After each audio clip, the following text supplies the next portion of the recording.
ನಮಸ್ಕಾರ. ಕಮಲ ಕಲಹ ಕ್ಲೈಮ್ಯಾಕ್ಸ್ ಹಂತಕ್ಕೆ ಬಂದು ತಲುಪಿದೆಯಾ? ಇವತ್ತಿನ ಡಿಬೇಟ್ ಅಲ್ಲಿ ಚರ್ಚೆ ಮಾಡ್ತಾ ಹೋಗೋಣ.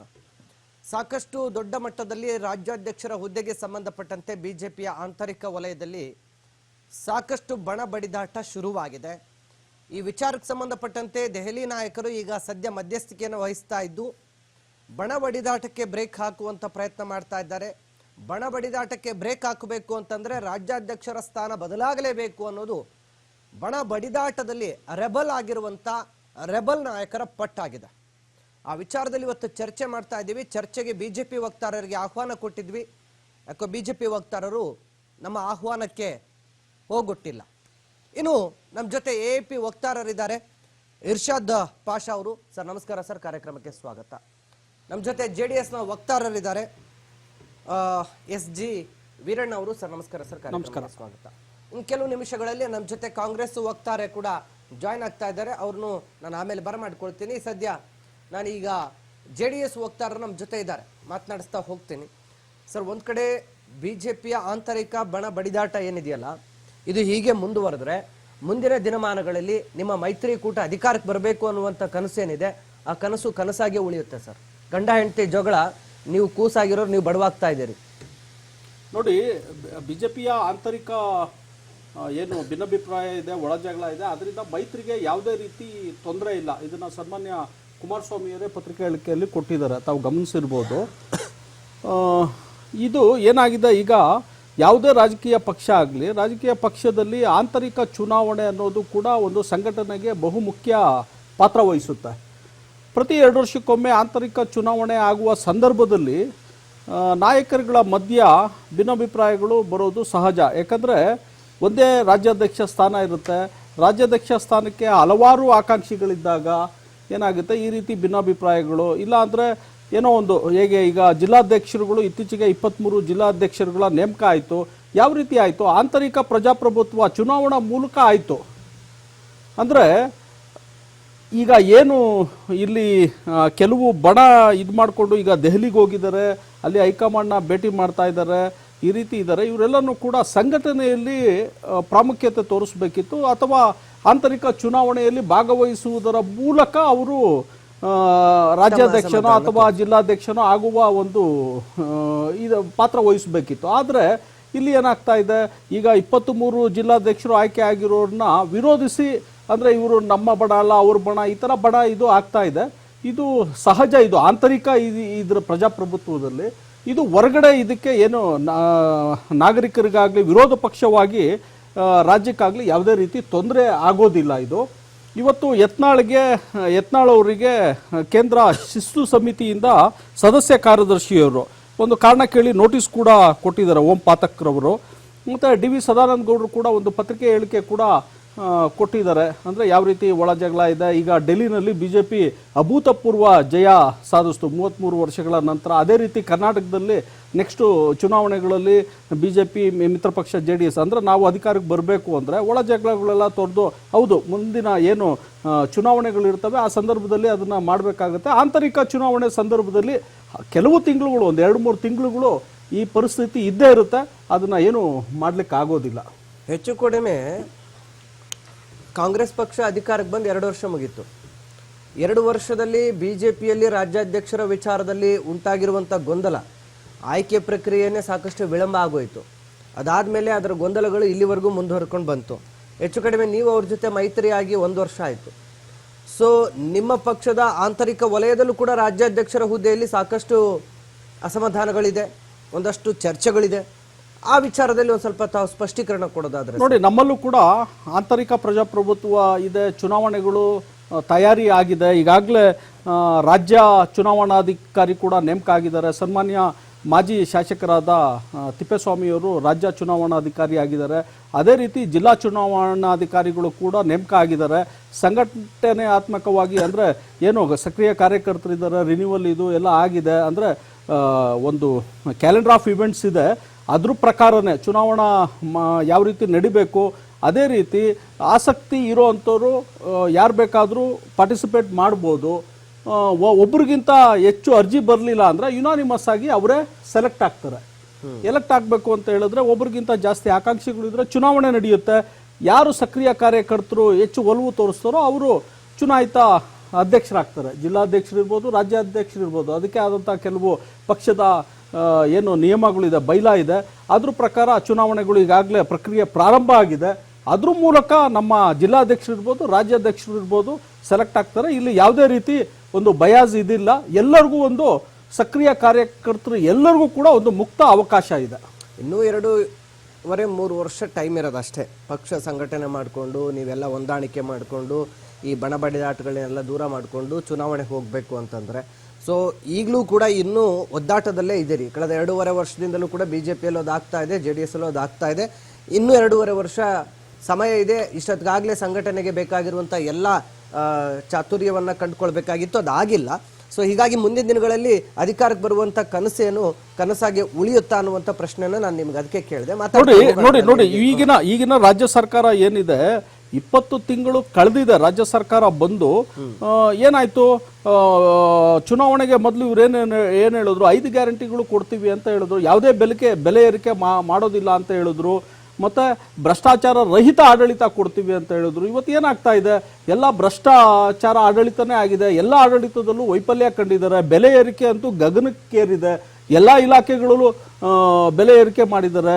ಉದಾಹರಣೆಗೆ ಮುದ್ರಾಂಕ ನೋಂದಣಿ ಇಲಾಖೆ ತಗೊಳ್ಳಿ, ಅಲ್ಲಿ ಈಗ 2-3 ತಿಂಗಳಿಂದ ಸಾವಿರಾರು ಕೋಟಿ ನಷ್ಟ ಆಗಿದೆ. ಸರ್ಕಾರದ ಆದಾಯಕ್ಕೆ ಬೊಕ್ಕಸಕ್ಕೆ ಬರ್ತಿರತಕ್ಕಂಥ ಆದಾಯ ಕಾರಣ ಇಷ್ಟೇನೆ. ಗೈಡ್ಲೈನ್ ವ್ಯಾಲ್ಯೂ ಜಾಸ್ತಿ ಮಾಡಿದ್ದಾರೆ, ಸ್ಟಾಂಪ್ ಅಂಡ್ ರಿಜಿಸ್ಟ್ರೇಷನ್ ಜಾಸ್ತಿ ಮಾಡಿದ್ದಾರೆ, ಮತ್ತೆ ಈ ಖಾತಾ ಅಂತ ಹೇಳ್ತಾ ಇದ್ದಾರೆ. ಈ ಖಾತಾ ಮಾಡಬೇಕು ಅಂತ ಹೇಳಿದ್ರೆ ಎಲ್ಲೋ ಒಂದು ಮಾತುಗಳು ಕೇಳ್ತಾ ಇರ್ತೀನಿ ನಾನು. ನಮ್ಮ ತಟ್ಟೆಯಲ್ಲಿ ಯಜ್ಞನೇ ಬಿದ್ದಿದ್ರೆ ಇನ್ನೊಬ್ರು ತಟ್ಟೆಯಲ್ಲಿ ಸರ್ಕಾರದ ವೈಫಲ್ಯಗಳನ್ನ ನೀವು ನಮ್ಮ ರಾಜ್ಯದ ನಾಗರಿಕರಿಗಿರ್ಬೋದು, ಮತದಾರರಿಗಿರ್ಬೋದು, ವಿರೋಧ ಪಕ್ಷಗಳಿಂದ ಯಾವುದೇ ರೀತಿ ಸಮಸ್ಯೆ ಆಗಲ್ಲ. ಆಡಳಿತ ಪಕ್ಷಗಳಿಂದನೇ ಇವತ್ತು ಸಮಸ್ಯೆ ಆಗಿರೋದು. ಇವತ್ತು ಮೂಲಭೂತ ಸೌಕರ್ಯಗಳಿಗೆ ಬಂದು ರಸ್ತೆಗಳಲ್ಲಿ ಗುಂಡಿ ಬಿದ್ದಿರೋ ರಸ್ತೆಗಳು ಮುಚ್ಚೋದಕ್ಕೆ ಆಗ್ತಾ ಇಲ್ಲ.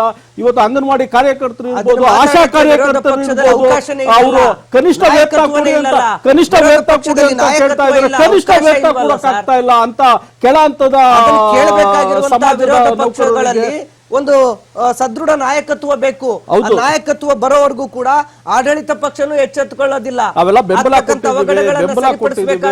ಕಾಂಗ್ರೆಸ್ನವರು 6ನೇ ಗ್ಯಾರಂಟಿಯಾಗಿ ಅಂಗನವಾಡಿ ಕಾರ್ಯಕರ್ತರಿಗೆ ನಾವು ಸಂಬಳ ಹೆಚ್ಚಿಗೆ ಮಾಡ್ತೀವಿ, ಕನಿಷ್ಠ 15,000 ಅಂತ ಹೇಳಿದ್ರು. ಇವತ್ತು ಎಲ್ಲಿ ಮಾಡಕ್ಕಾಗಿದೆ? ಮಾಡಕ್ಕೆ ಆಗಿಲ್ಲ. ಇವತ್ತೆಲ್ಲ ಬಂದು ಕೇಂದ್ರದವ್ರಿಗೂ ಒಂದಿಷ್ಟು ಸಹಾಯಧನ ಕೊಡಿ ಅಂತ ಕೇಳಿದೀವಿ. ನಾವೊಂದು 10 ಕೊಡ್ತೀವಿ, ನೀವೊಂದು 5 ಕೊಡಿ, 15,000 ಆಗುತ್ತಲ್ಲ ಅಂತ ಕೇಳಿದ್ದಾರೆ. ಅದಕ್ಕೆ ಯಾಕೆ ಧ್ವನಿಗೂಡಿಸಬಾರ್ದು ರಾಜ್ಯ ಸಂಸದರು? ಕೇಂದ್ರದಿಂದ ಕೂಡ ಅನುದಾನಗಳು ಸಾಕಷ್ಟು ಬರ್ತಾ ಇದೆ. ರಾಜ್ಯ ಸರ್ಕಾರ ಬಂದು ಆ ನಿಟ್ಟಿನಲ್ಲಿ ಕೆಲಸ ಮಾಡಬೇಕಾಗುತ್ತೆ. ಮತ್ತೆ ರಾಜ್ಯ ಸರ್ಕಾರ ಕೇಂದ್ರ ಸರ್ಕಾರ ಸಮನ್ವಯತೆ ಸಾಧಿಸಬೇಕು. ಸಮನ್ವಯತೆ ಇದ್ರೆ ಖಂಡಿತವಾಗ್ಲೂ ಕೇಂದ್ರದಿಂದ ಬರ್ತಕ್ಕಂಥದ್ದು ರಾಜ್ಯಕ್ಕೂ ಬಂದೇ ಬರುತ್ತೆ. ಮಾತಾಡ್ತಾ ಹೋಗೋಣ ಸರ್. AP ವಕ್ತಾರರು ಇರ್ಷಾದ್ ಅವರಿದ್ದಾರೆ. ಇರ್ಷಾದ್ ಅವರೇ, ಸದ್ಯ ಒಂದ್ ಕಡೆ ದೆಹಲಿಯಲ್ಲಿ ಚುನಾವಣೆಯಲ್ಲಿ ನೀವು ಸೋಲನ್ನ ಕಂಡಿರಬಹುದು. ಆದರೆ ಸೋಲೆ ಕೆಲವು ಸರಿ ಗೆಲುವಿನ ಮೆಟ್ಟಿಲಾಗಬಹುದು. ರಾಜಕೀಯ ಅಂತ ಅಂದ ಮೇಲೆ ಸುದೀರ್ಘ ಇತಿಹಾಸ ಇರುವಂತಹ ಕಾಂಗ್ರೆಸ್ ಪಕ್ಷನೇ ಸಾಕಷ್ಟು ಸೋಲುಗಳನ್ನು ಕಂಡಿದೆ. ದೊಡ್ಡ ದೊಡ್ಡ ನಾಯಕರು ಸೋಲನ್ನು ಕಂಡಿದ್ದಾರೆ. ಹಾಗಂತ ಮಾತ್ರಕ್ಕೆ ರಾಜಕೀಯವಾಗಿ ಜೀವನ ಮುಗೀತು ಅಂತೇನಿಲ್ಲ. ಸೊ ಆ ಒಂದು ವಿಚಾರದಲ್ಲಿ ದೆಹಲಿಯಲ್ಲಿ ನಿಮ್ಮ ಸೋಲಿನ ವಿಚಾರವನ್ನ ಯಾವ ರೀತಿ ಪರಾಮರ್ಶೆ ಮಾಡ್ಕೊಳ್ತೀರಿ ಅನ್ನೋದಕ್ಕೆ ನಿಮಗೆ ಸ್ಟಾರ್ಟಿಂಗ್ ಅಲ್ಲಿ ಒಂದು ಇವತ್ತು ಈ ಡಿಬೇಟ್ನ ವಿಷಯದಲ್ಲ, ಆದ್ರೂ ಕೂಡ ನಿಮ್ಗೊಂದು ನಿಮಿಷ ಅವಕಾಶ ಕೊಡ್ತೀನಿ ಸರ್. ಅದಕ್ಕೆ ಸರ್ ನೋಡಿ, ನಾವು ಇರೋದು ಪ್ರಜಾಪ್ರಭುತ್ವದಲ್ಲಿ ಗೆಲ್ಲು ಸೋಲು ಇದೆಲ್ಲ ಇದ್ದೇ ಇರುತ್ತೆ. ಸೋಲಿದ ತಕ್ಷಣನೇ ಪಕ್ಷ ಮುಗ್ದೋಯ್ತು, ನಮ್ಮ ಸಿದ್ಧಾಂತ ಎಲ್ಲ ಒಡೆದೋಯ್ತು, ಅದೆಲ್ಲ ಯೋಚನೆ ಮಾಡ್ತಾ ಇದಾರಲ್ಲ, ಅದು ದೊಡ್ಡ ತಪ್ಪು.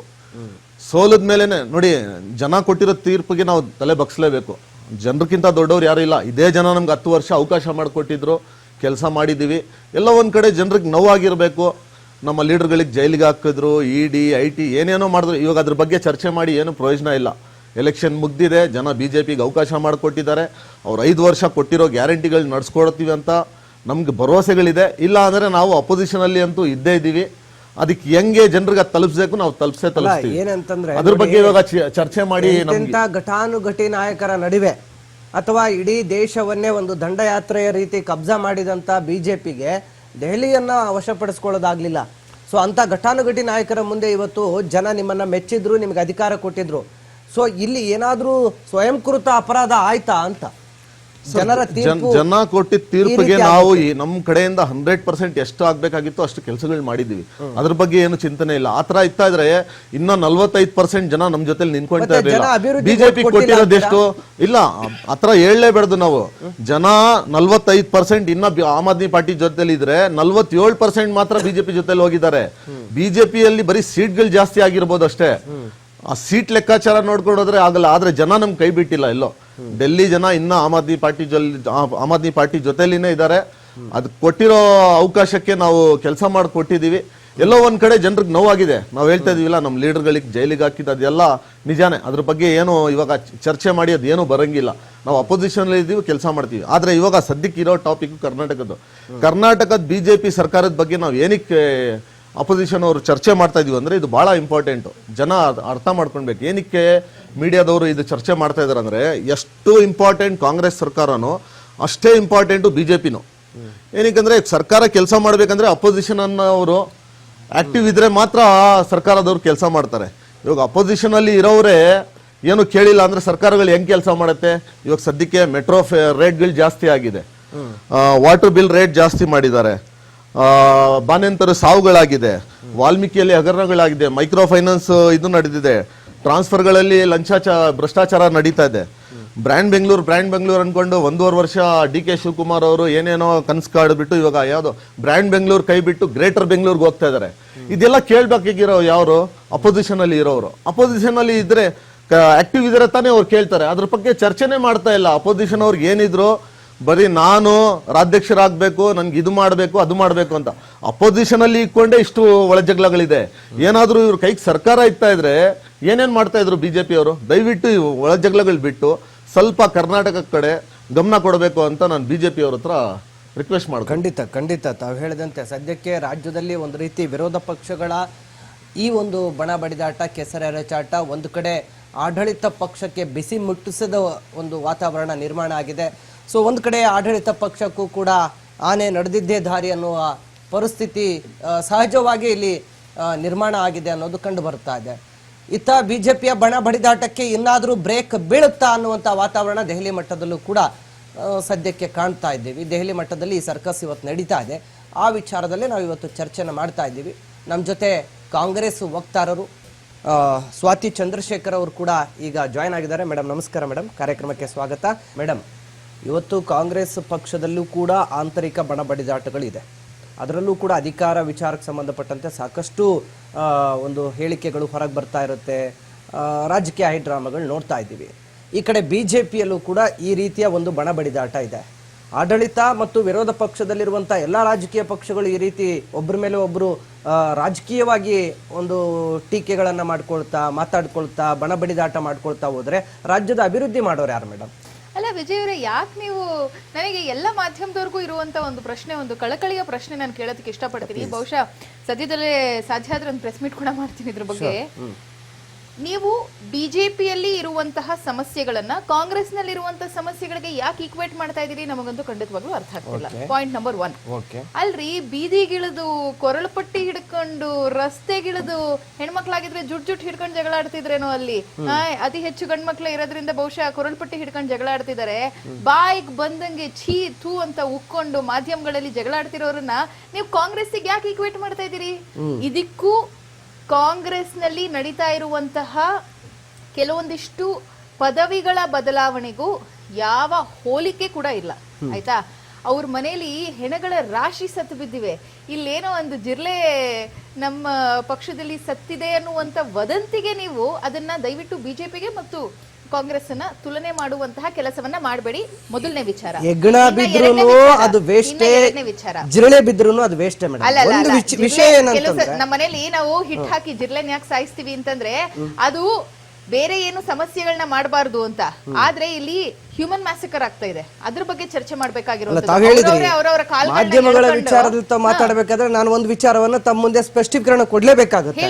ಇವತ್ತು ವಿರೋಧ ಪಕ್ಷಗಳ ಬಣ ಬಡಿದಾಟಕ್ಕೂ ಆಡಳಿತ ಪಕ್ಷದ ಬಣ ಬಡಿದಾಟಕ್ಕೂ ಯಾಕೆ ಮ್ಯಾಚ್ ಮಾಡ್ತೀರಿ ಅಂತ. ಎರಡೂ ಬಣ ಬಡಿದಾಟ ಇರೋದ್ರಿಂದನೇ ರಾಜ್ಯದ ಪರಿಸ್ಥಿತಿ ಇವತ್ತು ಈ ಪರಿಸ್ಥಿತಿ ಬಂದ್ ನಿಂತಿದೆ. ಒಂದು ನೆರೆ ಪರಿಹಾರ ಸಿಗಲ್ಲ, ಒಂದು ಬರ ಪರಿಹಾರ ಸಿಗಲ್ಲ, ಒಂದು ಸಣ್ಣ ರಸ್ತೆ ಅಭಿವೃದ್ಧಿ ಆಗೋದಿಲ್ಲ. ಇವತ್ತು ಬೆಂಗಳೂರಿನಲ್ಲಿ ಗುಂಡಿ ಮುಚ್ಚೋಕ್ಕಾಗ್ತಾ ಇಲ್ಲ. ಮೇಡಮ್ ಹೇಳಿ, ಇದಕ್ಕೆ ಉತ್ತರ ಕೊಡಿ. ನಾನು ಉತ್ತರ ಕೊಡ್ತೀನಿ. ಯಾಕೆ ಅಂತಂದ್ರೆ ನೋಡಿ, ಒಂದ್ ನಿಮಿಷ ತಾವು ಸ್ಪಷ್ಟನೆ, ನೀವು ಮಾಧ್ಯಮಗಳಲ್ಲಿ ಈ ಸುದ್ದಿಗಳನ್ನು ಯಾಕೆ ಕೇಳ್ತೀರಿ ಅಂತಂದಾಗ ಆಡಳಿತ ಪಕ್ಷ ಕಾಂಗ್ರೆಸ್ ಪಕ್ಷ ಆಡಳಿತದಲ್ಲಿದೆ. ಕಾಂಗ್ರೆಸ್ ಆಡಳಿತದಲ್ಲಿರುವಂತ ಪಕ್ಷದಲ್ಲಿ ಸಿಎಂ ಕುರ್ಚಿಗಾಗಿ ಬಣಬಡಿದಾಟ ನಡೀತಾ ಇದ್ರೆ, ಕೆಪಿಸಿಸಿ ಹುದ್ದೆಗಾಗಿ ಬಣಬಡಿದಾಟ ನಡೀತಾ ಇದ್ರೆ, ಸಚಿವ ಸ್ಥಾನಕ್ಕಾಗಿ ಬಣಬಡಿದಾಟ ನಡೀತಾ ಇದ್ರೆ ಎಲ್ಲಿವರೆಗೂ ಕೂಡ ಜನರ ಅಭಿವೃದ್ಧಿ ಬಗ್ಗೆ ಯೋಚನೆ ಮಾಡಕ್ ಸಾಧ್ಯ ಆಗುತ್ತೆ? ಸ್ಪಷ್ಟವಾಗಿದ್ದೀನಿ ಈ ವಿಚಾರದಲ್ಲಿ ನಾನು ಬಹಳ ಮುಖ್ಯಮಂತ್ರಿಗಳು, ಉಪಮುಖ್ಯಮಂತ್ರಿಗಳು, ಮುಖ್ಯ ಸಚಿವರುಗಳು ಇಲ್ಲ. ನೀವು ಬಿಜೆಪಿಯನ್ನು ಹೊರಗಡೆ ಆಯ್ತು, ಬಿಜೆಪಿಯನ್ನು ಹೊರಗಿಟ್ಟು ನಾನು ಕಾಂಗ್ರೆಸ್ ಬಗ್ಗೆ ಕೇಳಬೇಕಾದ್ರೆ, ಮೇಡಮ್ ಬಿಜೆಪಿಯನ್ನು ಹೊರಗಿಟ್ಟ ಕಾಂಗ್ರೆಸ್ ಬಗ್ಗೆ ಕೇಳಬೇಕಾದ್ರೆ ಇವತ್ತಿನ ದಿನ ಡಿಬೇಟಿಗೆ ಬಂದಿರುವಂತದ್ದು ಬಿಜೆಪಿಯ ಹೈಕಮಾಂಡ್ ನಲ್ಲಿ. ಬಿಜೆಪಿ ಹೈಕಮಾಂಡ್ ಗೆ ಇವರೆಲ್ಲಾ ನಾಯಕರು ದೆಹಲಿಗೆ ಹೋಗಿ ಅಲ್ಲಿ ಎಷ್ಟೆಲ್ಲಾ ಸರ್ಕಸ್ ಅನ್ನ ಮಾಡಿ, ಸೋಮಣ್ಣ ಅವರು 10 ದಿನದಿಂದ ಪ್ರತಿಯೊಬ್ಬ ನಾಯಕರಿಗೂ ನಾನು ನಿಮಗೆ I will give you authentic information. Somanna ಅವರು 10 ದಿನದಿಂದ ಫೋನ್ ಮಾಡೋದಕ್ಕೆ ಶುರು ಮಾಡ್ತಾರೆ. ಎಲ್ಲಾ ಬಣದ ನಾಯಕರಿಗೂ ಫೋನ್ ಮಾಡೋದಕ್ಕೆ ಶುರು ಮಾಡ್ತಾರೆ. ನ್ಯೂಟ್ರಲ್ ಇರುವಂತ ಬಣದ ನಾಯಕರಿಗೆ ಫೋನ್ ಮಾಡ್ತಾರೆ, ಈ ಕಡೆ ಯತ್ನಾಳ್ ಅವ್ರಿಗೆ ಫೋನ್ ಮಾಡ್ತಾರೆ, ಈ ಕಡೆ ವಿಜೇಂದ್ರ ಅವ್ರಿಗೆ ಫೋನ್ ಮಾಡ್ತಾರೆ. ಏನಂತ ಫೋನ್ ಮಾಡ್ತಾರೆ? ನನಗೆ ಹೊಸ ಬಂಗಲೆ, ಅಂದ್ರೆ ಅವರು ಸಚಿವರಾದ ನಂತರದಲ್ಲಿ ಕೇಂದ್ರ ಸರ್ಕಾರದಿಂದ ಹೊಸ ಬಂಗಲೆ ಅಲಾಟ್ ಆಗಿದೆ ನನಗೆ, ಅದರ ಪೂಜೆಯ ಸಲುವಾಗಿ ತಾವೆಲ್ಲರೂ ಬರಬೇಕು ಅನ್ನೋ ಕಾರಣಕ್ಕೆ ಹೈಕಮಾಂಡ್ ಮೋದಿ ಮತ್ತು ಅಮಿತ್ ಶಾ ಅವರು ಅಥವಾ JP ನಡ್ಡಾ ಅವರು ಈ ಒಂದು ವಿಚಾರಗಳನ್ನ ಬಗೆಹರಿಸೋದಕ್ಕೆ ಸಾಧ್ಯ ಆಗದೆ ಇದ್ದಾಗ ರಾಧಾ ಮೋಹನ್ ಅಗರ್ವಾಲ್ ಕರ್ನಾಟಕಕ್ಕೆ ಬಂದು ಇರುವಂತಹ ಸಮಸ್ಯೆಯನ್ನ 100 ಪಟ್ಟು ಉಲ್ಬಣ ಮಾಡಿ ವಾಪಸ್ ಹೋದ ನಂತರದಲ್ಲಿ ಯಾರಪ್ಪ ಗತಿ ಅಂತಂದಾಗ ಎಲ್ರಿಗೂ ಕಾಣಿಸಿದ್ದು ಸೋಮಣ್ಣ ಅವರು. ಸೋಮಣ್ಣ ಅವರು ನೀವೇನಾದ್ರೂ BL ಸಂತೋಷ್ ಅವರು ಹೇಳ್ತಾರೆ, ಏನಾದ್ರೂ ಅಟ್ಲೀಸ್ಟ್ ಎಲ್ರು ಒಟ್ಟಿಗೆ ಒಂದೇ ವೇದಿಕೆಯಲ್ಲಿ ಸೇರಿಸೋ ಸಾಧ್ಯತೆ ಆಗುತ್ತಾ ಅಂತ. ಅದೇ ತಕ್ಕಗೆ ಸರಿ ಸರ್ ಮನೆ ಕೊಟ್ಬಿಡಿ ನನಗೆ, ನಾನು ಅದರದ್ದು ರಿನೋವೇಷನ್ ಅಂತ ಹೇಳ್ಕೊಂಡು ಬೇಗ ಪೂಜೆ ಮಾಡಿಸ್ಬಿಡ್ತೀನಿ, ಇವತ್ತಿನ ದಿನ ಎಲ್ಲರನ್ನು ಕರೆಸ್ತೀನಿ ಅಂತ ಹೇಳ್ತಾರೆ. ಇವತ್ತಿನ ದಿನ ದೆಹಲಿಗೆ ಹೋಗ್ತಾರೆ. ನೀವು ನೋಡ್ತಿದ್ದ ಹಾಗೇನೆ ಬೆಳಗ್ಗೆ ಪೂಜೆ ನಡೆಯುತ್ತೆ, ಸಂಜೆ ಇಮಿಡಿಯೇಟ್ ಕಾಲ್ ಬರುತ್ತೆ, ಇಲ್ಲಿ ಯಾವುದೇ ರೀತಿಯಾದ ಡಿಸ್ಕಷನ್ ಆಗೋ ಹಾಗಿಲ್ಲ, ಆಲ್ರೆಡಿ ರಾಜ್ಯದಲ್ಲಿ ಸಿಕ್ಕಾಪಟ್ಟೆ ಸುದ್ದಿ ಆಗ್ತಾ ಇದೆ, ಎಲ್ಲರೂ ದೆಹಲಿಗೆ ಬಂದ್ಬಿಟ್ಟಿದ್ದಾರೆ ಅಂತ ಎಲ್ಲ ಮಾಧ್ಯಮಗಳು ಇದನ್ನ ಸೀರಿಯಸ್ ಆಗಿ ತಗೊಂಡಿದೆ. ಏನಾಗುತ್ತೆ ಮುಂದೆ ಅನ್ನೋದು ಕುತೂಹಲ ಹುಟ್ಟಿದೆ. ನೀವೆಲ್ಲರನ್ನು ವಾಪಸ್ ಕಳಿಸ್ಬಿಡಿ ಅಂತ. ಯಾರು ಆಚೆ ನಾಡಿದ್ದು ಫ್ಲೈಟ್ ಬುಕ್ ಮಾಡ್ಕೊಂಡು ವಾಪಸ್ ಬೆಂಗಳೂರಿಗೆ ಬರೋರಿದ್ರು ಎಲ್ಲರೂ ಏಕಾಏಕಿ ಇವತ್ತು ರಾತ್ರಿ ಮತ್ತೆ ನಾಳೆ ಬೆಳಗ್ಗೆನೆ ವಾಪಸ್ ಬೆಂಗಳೂರಿಗೆ ದೌಡಾಯಿಸ್ತಾ ಇದ್ದಾರೆ. ನಥಿಂಗ್ ಡೂಯಿಂಗ್, ನಥಿಂಗ್ ಟಾಕಿಂಗ್ ಅನ್ನುವಂತ ಒಂದು ಸ್ಪಷ್ಟನೆಯನ್ನ ಬಿಜೆಪಿಯ ಹೈಕಮಾಂಡ್ ಕೊಟ್ಟಿರುವಂತದ್ದು. ಅಲ್ರಿ, ಇಲ್ಲಿ ಇಷ್ಟು ಸಮಸ್ಯೆ ಇದೆ. ನಾನೊಬ್ಬ ಕಾಂಗ್ರೆಸ್ ವಕ್ತಾರಿಯಾಗಿ ನಾನು ಹೇಳ್ತಾ ಇದ್ದೀನಿ ಕೇಳಿ, ನಮಗೆ ಒಂದು ಪ್ರಬಲ ವಿರೋಧ ಪಕ್ಷ ಬೇಕು ಅಂತಾನೆ, ಆಯ್ತಾ? We believe in democracy. Congress ಮುಕ್ತ ಭಾರತ್ ಅನ್ನುವಂತಹ ಘೋಷಣೆಯನ್ನ ಬಿಜೆಪಿ ಶುರು ಮಾಡಿತ್ತು ಯಾವಾಗ ಅಧಿಕಾರಕ್ಕೆ ಬರುವ ಮುಂಚೆ ಮತ್ತು ಅಧಿಕಾರಕ್ಕೆ ಬಂದ ನಂತರದಲ್ಲಿ ಬಹಳ ಪ್ರಬಲವಾಗಿ. ಆದ್ರೆ ಯಾವತ್ತೂ ಕಾಂಗ್ರೆಸ್ ಬಿಜೆಪಿ ಮುಕ್ತ ಭಾರತ ಅಂತ ಹೇಳಿಲ್ಲ. ಯಾಕೆ ಅಂತಂದ್ರೆ ಇವತ್ತಿನ ದಿನ ಇರುವಂತಹ 2 ರಾಷ್ಟ್ರೀಯ ಪಕ್ಷಗಳಲ್ಲಿ ವಿರೋಧ ಪಕ್ಷ ಪ್ರಬಲವಾಗಿ ಇರಬೇಕು ಅಂತಾನೆ ನಾವು ಹೇಳುವಂತದ್ದು. ಇವತ್ತಿನ ದಿನ ರಾಜ್ಯದಲ್ಲಿ ನೀವಿರ್ರಿ ವಿರೋಧವಾಗಿ, ನೀವಿರಿ ಪ್ರಬಲವಾಗಿ ವಿರೋಧ ಪಕ್ಷವಾಗಿರಿ. ನೀವು ನಮ್ಮಲ್ಲಿ ಏನಾದ್ರೂ ಸಮಸ್ಯೆಗಳು ಇದೆ ಅಂತ ನಿಮ್ಗೆ ಕಂಡು ಬಂದಲ್ಲಿ ನೀವು ಮಾತಾಡಿ. ನೀವೇ ಕಿತ್ತಾಡ್ಕತಾ ಇದ್ದೀರಿ. ನೀವು ರಾಜ್ಯದ ಜನತೆಗೆ ವಿರೋಧ ಪಕ್ಷದಲ್ಲಿದ್ದಾಗ ಕಾಂಗ್ರೆಸ್ ಪಕ್ಷ ಯಾವ ರೀತಿ ನಡ್ಕೊಳ್ತು ಅನ್ನೋದು ಬಹಳ ಮಾದರಿಯಾಗಿ ತೆಗೆದುಕೊಳ್ಬೇಕಾಗಿರುವಂತ ವಿಧಾನ. I appreciate that. ನಾನು ಸಾಕಷ್ಟು ಬಾರಿ ಅದನ್ನು ಅಪ್ರಿಶಿಯೇಟ್ ಮಾಡಿದ್ದೀನಿ. ಅವತ್ತಿಗೂ ಸಿದ್ದರಾಮಯ್ಯನವರ ಮಧ್ಯ DK ಶಿವಕುಮಾರ್ ಅವರ ಮಧ್ಯ ಬಣ ರಾಜಕೀಯ ಇತ್ತು. ಅವತ್ತು ಅಧಿಕಾರಕ್ಕಾಗಿ ಸಾಕಷ್ಟು ನಾಯಕರ ನಡುವೆ ಕಿತ್ತಾಟ ಇತ್ತು. ಹಂಗಿದ್ರೂ ಕೂಡ ಒಂದೇ ಒಂದು ಹಗರಣ ಕೈಗೆ ಸಿಕ್ತು, ಅದನ್ನ ತಗೊಂಡು ಹೋರಾಟಕ್ಕೆ ಬೀದಿಗಿಳಿದಾಗಲೂ ಕೂಡ ಸಾಕಷ್ಟು ಅಸಮಾಧಾನಗಳು ಬಂತು. ಸಿದ್ದರಾಮೋತ್ಸವ ಮಾಡಬೇಕಾದ್ರೂ ಸಾಕಷ್ಟು ಅಸಮಾಧಾನಗಳು ಬಂತು. ಚುನಾವಣೆ ಬಂದಾಗ ಜೋಡೆತ್ತುಗಳ ತರ ಕೈ ಇಟ್ಕೊಂಡು ಓಡಾಡಿದ್ರು. ಅದು ಒಂದು ಸಂಘಟನೆಗೆ ಬೇಕಾಗಿರುವಂತಹ ಶಕ್ತಿ. ಮತ್ತು ವಿರೋಧ ಪಕ್ಷದಲ್ಲಿ ಆ ರೀತಿ ಧ್ವನಿ ಎತ್ತಿದ್ದಕ್ಕೆ ಇವತ್ತು ಪ್ರಬಲವಾಗಿ ಒಂದು ಪಕ್ಷವನ್ನ ಮನೆ ಕೂರಿಸಬೇಕಾದಂತ ಪರಿಸ್ಥಿತಿ ನಿರ್ಮಾಣ ಆಯಿತು. ಸೊ ಅದನ್ನ ನಾನು ಒಪ್ಕೊಳ್ತೀನಿ. ಅವತ್ತು ವಿರೋಧ ಪಕ್ಷದಲ್ಲಿದ್ದಾಗ ಕಾಂಗ್ರೆಸ್ ಆ ರೀತಿ ನಡ್ಕೊಂಡಿದ್ದು, ಇವತ್ತು ಅಧಿಕಾರಕ್ಕೆ ಬಂದ ಮೇಲೆ ಯಾಕೆ ಮನೆ ಒಳಗಿನ ಜಗಳ ಬಹಿರಂಗಕ್ಕೆ ತಂದು ಬಹಿರಂಗವಾಗಿ ಚರ್ಚೆ ಮಾಡಕ್ ಅವಕಾಶ ಮಾಡಿಕೊಟ್ಟು ಆಡಳಿತ ತಂತ್ರವನ್ನ ಸೃಷ್ಟಿ ಮಾಡ್ತಾ ಇದ್ದಾರೆ. ಆಲ್ಮೋಸ್ಟ್ ಎಲ್ಲರೂ ಮಾತಾಡ್ತಾರೆ. KN ರಾಜಣ್ಣ ಅವ್ರು ಮಾತಾಡ್ತಾರೆ, ಪರಮ್ ಅವ್ರು ಮಾತಾಡ್ತಾರೆ. ಹೋರಾಡ್ದಿಲ್ವಾ ಪರಮ್ ಅವರು AICC ಅಧ್ಯಕ್ಷರನ್ನ ಯಾಕೆ ಭೇಟಿ ಆದ್ರು? ನಾನು ಕರ್ನಾಟಕದ ಜನತೆಗೆ ಸ್ಪಷ್ಟನೆ ಕೊಟ್ಬಿಡ್ತೀನಿ ವಿಜಯ್.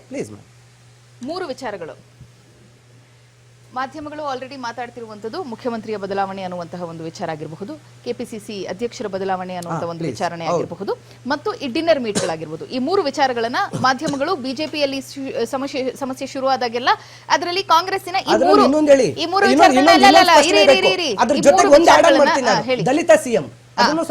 ಈ ಮೂರು ವಿಚಾರಗಳನ್ನ ತೆಗೆದುಕೊಂಡು ಮಾತಾಡ್ತಿರುವಂತದ್ದು. ಪಾಯಿಂಟ್ ನಂಬರ್ 1, ಮುಖ್ಯಮಂತ್ರಿಯ ಬದಲಾವಣೆ ಆಗುತ್ತಾ ಆಗಲ್ವಾ, ಆಗಬೇಕಾ ಆಗಬಾರ್ದಾ, ಈ 2 ವಿಚಾರಗಳನ್ನ ಅವತ್ತಿನ ದಿನ ನನಗಿನ್ನೂ ನೆನಪಿದೆ. ಮಾನ್ಯ ಸಿದ್ದರಾಮಯ್ಯನವರು ಒಂದು ಆಂಗ್ಲ ಭಾಷೆಯ ಪತ್ರಿಕೆಗೆ ಒಂದು ಸಮಾವೇಶದಲ್ಲಿ ಇಬ್ರು ಕೂತ್ಕೊಂಡಿರ್ತಾರೆ. ಅವರು ಸ್ಟೇಜ್ ಮೇಲೆ ಇದ್ದಾಗ ಇವ್ರು ಕೆಳಗಡೆ ಇರ್ತಾರೆ, ಇವ್ರು ಸ್ಟೇಜ್ ಮೇಲೆ ಇದ್ದಾಗ ಅವ್ರು ಕೆಳಗಡೆ ಇರ್ತಾರೆ. ಪ್ರಶ್ನೆಯನ್ನ ಕೇಳಿದಾಗ ಒಂದೇ ಪ್ರಶ್ನೆಯನ್ನ ರಾಷ್ಟ್ರೀಯ ಪತ್ರಕರ್ತ ಇಬ್ಬರಿಗೂ ಕೇಳ್ತಾರೆ.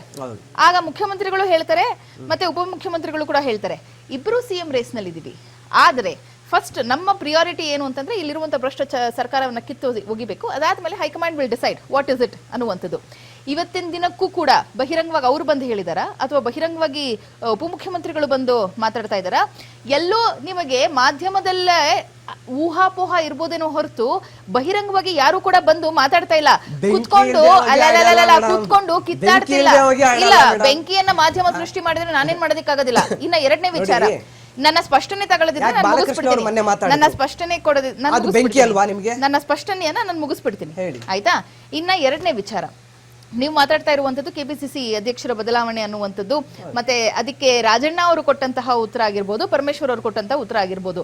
ಈಗ ನನ್ನ ಮುಂದೆ ಬಂದು ಮೈಕ್ ಹಿಡಿದಾಗ ಪತ್ರಕರ್ತರು ಕೇಳುವಂತಹ ಪ್ರಶ್ನೆ, ಈಗ ಕೆಪಿಸಿಸಿ ಅಧ್ಯಕ್ಷರ ಬದಲಾವಣೆ ಆಗ್ಬೇಕು ಅಂದ್ರೆ ಅವಧಿ ಮುಗಿದಿದೆ ಅನ್ನುವಂಥದ್ದನ್ನ ಅಧ್ಯಕ್ಷರೇ ಹೇಳಿದ್ದಾರೆ. ಆದ್ರೆ 2024 ಚುನಾವಣೆ ಅವರ ನೇತೃತ್ವದಲ್ಲೇ ಹೋಗ್ಬೇಕು ಅಂತ ಇತ್ತು, ಮತ್ತು ಮುಂಬರುವಂತಹ ಬಿಬಿಎಂಪಿ ಮತ್ತು ಸ್ಥಳೀಯ ಮಟ್ಟದ ಚುನಾವಣೆಗಳು ಕೂಡ ಅವರ ನೇತೃತ್ವದಲ್ಲೇ ಹೋಗ್ಬೇಕು ಅಂತ ಇದೆ. ಸೊ ಈ ರೀತಿಯಾದಂತಹ ಸಂದರ್ಭದಲ್ಲಿ ಬದಲಾವಣೆ ಆಗೋದಾದ್ರೆ ಈಗ ಬೇರೆ ಒಂದಷ್ಟು ನಾಯಕರು ಕೂಡ ರೇಸ್ ನಲ್ಲಿದ್ದಾರೆ, ಅದ್ರ ಬಗ್ಗೆ ಏನ್ ಹೇಳ್ತೀರಿ ಅನ್ನೋ ಅಂತ ಒಬ್ಬ ಪತ್ರಕರ್ತ ಹೆಸರನ್ನ, ಸತೀಶ್ ಜಾರಕಿಹೊಳಿ ಅವರ ಹೆಸರನ್ನ ತೆಗೆದುಕೊಂಡು ಹೇಳಿದಾಗ ರಾಜಣ್ಣ ಅವರು, ಯಾರಾದ್ರೂ ಆಗ್ಲಿ ಬಹಳಷ್ಟು ಜನ ಸಮರ್ಥರಿದ್ದಾರೆ ನಮ್ಮ ಪಕ್ಷದಲ್ಲಿ, ಸತೀಶ್ ಜಾರಕಿಹೊಳಿ ಅವರ ಆದ್ರೆ ಇನ್ನೂ ಒಳ್ಳೇದು, ಬಹಳ ವರ್ಷಗಳಿಂದ ರಾಜಕಾರಣ ಮಾಡ್ಕೊಂಡ್ ಬಂದಿದ್ದಾರೆ ಅಂತ ಹೇಳಿರುವಂತ ಉತ್ತರ ಅದು. ಅದರಲ್ಲೂ ಮತ್ತು ನಮ್ಮಲ್ಲಿ ಸಮಸ್ಯೆ ಇದೆ ಅನ್ನೋದನ್ನ ಈಕ್ವೇಟ್ ಮಾಡೋದಿದೆಯಲ್ಲ, ಅದನ್ನ ನಾನು ಒಪ್ಪೋದಿಲ್ಲ. ಎರಡನೇ ಪಾಯಿಂಟ್. ಇನ್ನು ಮೂರನೇ ಪಾಯಿಂಟ್, ಡಿನ್ನರ್ ಮೀಟ್ ಅನ್ನ ದೊಡ್ಡ ವಿಚಾರವಾಗಿ ತೆಗೆದುಕೊಂಡು ಮಾತಾಡಿದ್ರು ಅನ್ನುವಂಥದ್ದನ್ನ ಮಾಧ್ಯಮಗಳಲ್ಲಿ ನಾವೆಲ್ಲರೂ ಕೂಡ ನೋಡಿದ್ವಿ. ಖುಲ್ಲಂಖುಲ್ಲ ಮಾತಾಡ್ತಾ ಇದ್ದೀನಿ ನಾನು, ಬಹಳ ಸ್ಪಷ್ಟ ರೀ. ಒಂದಿಷ್ಟು ನಾಯಕರು on the eve of new year, ಹೊಸ ವರ್ಷದ ಆಗಮನದ ಸಂದರ್ಭದಲ್ಲಿ ಒಂದಿಷ್ಟು ನಾಯಕರು ಜೊತೆ ಕೂಡಿ ಊಟ ಮಾಡಿದ್ದನ್ನ ರಾಜಕೀಯವಾಗಿ ಅದನ್ನ ಟರ್ನ್ ಮಾಡಿದ್ರೆ ಯಾರು ಏನು ಮಾಡೋದಕ್ಕಾಗದಿಲ್ಲ. ಸತೀಶ್ ಜಾರಕಿಹೊಳಿ ಅವರ ನೇತೃತ್ವದಲ್ಲಿ ನಡೆದ ಮೀಟಿಂಗಿಗೆ ಯಾವುದೇ ಅಡಚಣೆ ಬರೋದಿಲ್ಲ. ಅದೇ ಪರಮೇಶ್ವರ್ ಅವರು ನಡೆಸುವಂತ ಮೀಟಿಂಗಿಗಾದ್ರೆ ಎಲ್ಲ ರೀತಿಯ ಅಡಚಣೆ ಬರುತ್ತೆ. ಇದು ಮೂರನೇ ಸ್ಪಷ್ಟನೆ. ಇನ್ನ ನಾಲ್ಕನೇ ಸ್ಪಷ್ಟನೆ, ನೀವು ಹೇಳ್ತಾ ಇದ್ರಿ ಪರಮೇಶ್ವರ್ ಅವರ ದಲಿತ ಸಿಎಂ ಅನ್ನ ಈಕ್ವೇಟ್ ಮಾಡ್ಕೊಂಡು ಪರಮೇಶ್ವರ್ ಅವರ ವಿಚಾರವನ್ನ ಹೇಳ್ತಾ ಇದ್ರಿ. ಪರಮೇಶ್ವರ್ ಅವರು ಏನ್ ಹೇಳಿದ್ದು, ಒಂದು ಅಭಿನಂದನಾ ಕಾರ್ಯಕ್ರಮವನ್ನ ಪಕ್ಷದ ವತಿಯಿಂದ ಮಾಡಬೇಕು ಅನ್ನುವಂತಹ ವಿಚಾರವನ್ನ ನಾವು ಬಹಳ ದಿನಗಳಿಂದ ಚರ್ಚೆ ಮಾಡ್ಕೊಂಡು ಬಂದಿದ್ವಿ. ಆದ್ರೆ ಲೋಕಸಭೆ ಚುನಾವಣೆ ಬ್ಯಾಕ್ ಟು ಬ್ಯಾಕ್ ಬಂತು, ಸೊ ಹಾಗಾಗಿ ಮಾಡೋದಕ್ಕಾಗಿರ್ಲಿಲ್ಲ. ಈಗ ಅದರ ಚರ್ಚೆ ನಡೀತಾ ಇದೆ ಅನ್ನುವಂಥದ್ದು. ಇದಕ್ಕೆ ಮಾನ್ಯ ಕೆಪಿಸಿಸಿ ಅಧ್ಯಕ್ಷರು ವಿರೋಧವನ್ನ ಎಲ್ಲೂ ವ್ಯಕ್ತಪಡಿಸೇ ಇಲ್ಲ, ಅವ್ರು ಮಾಡಬೇಡಿ ಅಂತ ಎಲ್ಲೂ ಹೇಳೇ ಇಲ್ಲ. ಯಾರು ಹೇಳಿದ್ರು ರದ್ದೇನಾಯ್ತದು? ಯಾಕೆ ರಾಜ್ಯಕ್ಕೆ ರಾಜ್ಯ ಉಸ್ತುವಾರಿ ಬಂದಾಗ ಸಭೆಗೆ ಇವರು ಗೈರಾದ್ರು? ಯಾಕೆ ಗೈರಾದ್ರು? ಯಾಕೆ ಸುರ್ಜೇವಾಲಾ ಅವರು ಬಹಿರಂಗವಾಗಿಯೇ ಅವ್ರಿಗೆ ಪಕ್ಷದ ಕೆಲಸಕ್ಕಿಂತ ಮುಖ್ಯವಾದ ಇನ್ನೊಂದು ಕೆಲಸ ಏನಿತ್ತು ಅಂತ ಯಾಕೆ ಕೇಳಿದ್ರು? ನಾವು ಊಹಾಪೋಹ ಯಾವ್ದು ಮಾತಾಡ್ತಿಲ್ಲ, ಮಾಧ್ಯಮಗಳು ಇರೋದನ್ನ ಮಾತಾಡ್ತಾ ಇದೀವಿ, ನಡೀತಾ ಇರೋದನ್ನ ಹೇಳ್ತಾ ಇದೀವಿ. ಉತ್ತರ ಕೊಡೋದಕ್ಕೆ ಬಿಟ್ರೆ ನಾನು ಹೇಳ್ಬೋದು. ಅವಕಾಶ ಕೊಡ್ತೀನಿ ಮೇಡಮ್, ಟೈಮ್ ಆಗಿದೆ, ಸಣ್ಣ ಬ್ರೇಕ್ ತಗೊಳ್ತೀನಿ. ಬ್ರೇಕ್ ಮುಂಚೆ ನಾನು ಹೇಳ್ಬಿಡ್ತೀನಿ ಕೇಳಿ. ಸೊ ವೆರಿ ಕ್ಲಿಯರ್, ಅಲ್ಲಿ ಆ ಒಂದು ಕಾರ್ಯಕ್ರಮ, ಒಂದು ಸಮಾವೇಶ ರಾಜ್ಯಾದ್ಯಂತ ಮಟ್ಟದಲ್ಲಿ ದೊಡ್ಡ ಮಟ್ಟದಲ್ಲಿ ಆಗ್ಬೇಕು ಅನ್ನುವಂತ ಒಂದು ಅಪೇಕ್ಷೆಯನ್ನ ರಾಜ್ಯ ಕಾಂಗ್ರೆಸ್ ಮತ್ತು ಕೇಂದ್ರ ಕಾಂಗ್ರೆಸ್ ಅಪೇಕ್ಷೆ ಪಡ್ತು. ಅದೇ ವಿಚಾರವನ್ನ ವಿನಿಮಯ ಮಾಡಿದಾಗ ಹೌದು ಇದು ಸರಿ ಇದೆ, ಮುಂದಿನ ದಿನಗಳಲ್ಲಿ ಒಂದು ದೊಡ್ಡ ಸಮಾವೇಶ ಮಾಡ್ತೀವಿ ಅಂತ ಆಗಿರುವ ಹಂಗಾಗಿದ್ರೆ ಸ್ವತಃ ಪರಮೇಶ್ವರ್ ಅವರೇ ಪತ್ರಿಕಾಗೋಷ್ಠಿಯನ್ನ ನಡೆಸಿ ಹೇಳ್ತಿದ್ರು ಮೇಡಮ್, ಅಸಮಾಧಾನ ವ್ಯಕ್ತಪಡಿಸ್ತಾ ಇರಲಿಲ್ಲ. ನಾವು ಸುಮ್ಮನೆ ಮಾತಾಡ್ತಿಲ್ಲ, ನಾವೇನಾದ್ರೂ ತಪ್ಪಾಗಿ ಮಾತಾಡಿದ್ರೆ ನೋಡಿ ಪರಮೇಶ್ವರ್ ಅವರು ಈ ಹೇಳಿಕೆಯನ್ನ, ನೀವು ಹೇಳಿದ ಹೇಳಿಕೆಯನ್ನ ಕೊಟ್ಬಿಡ್ತಿದ್ರು ಆಟೋಮೆಟಿಕ್ ಆಗಿ. ಹಂಗೆ ಹೇಳಿದ್ರೆ ಮಾತಾಡೋಣ, ಸಣ್ಣ ಬ್ರೇಕ್. ಸೈಲೆಂಟ್ ಆಗಿ ಅಸಮಾಧಾನವನ್ನ ವ್ಯಕ್ತಪಡಿಸುವಂತಹ ವ್ಯಕ್ತಿತ್ವ, ಅವರು ನೇರ ನುಡಿ ವ್ಯಕ್ತಿತ್ವ ಅವರಲ್ಲಿದೆ. ನೇರವಾಗಿ ಮಾತಾಡ್ತಾರೆ, ತಪ್ಪು ಕಂಡ್ರೆ ತಪ್ಪು ಅಂತಾರೆ, ಸರಿ ಕಂಡ್ರೆ ಸರಿ ಅಂತಾರೆ. ಇವತ್ತಿನ ಬಿಜೆಪಿಯಲ್ಲಿ ಏನ್ ನಡೀತಾ ಇದೆ ಅದನ್ನ ಕಾಂಗ್ರೆಸ್ ತುಲನೆ ಮಾಡಿ. ಸಣ್ಣ ಬ್ರೇಕ್ ಆದ್ಮೇಲೆ ಡಿಬೇಟ್ ಮುಂದುವರಿಸ್ತೇನೆ ವೀಕ್ಷಕರ.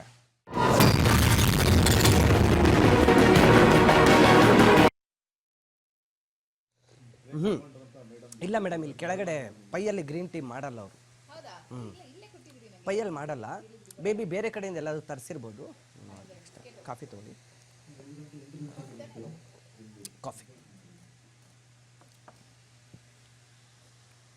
ಹಾಟ್ ವಾಟರ್ ಕೆಟಲ್ ಒಂದಿಟ್ಟು ಡಿಪ್ ಇಟ್ಬಿಟ್ರೆ ಮುಗೀತು.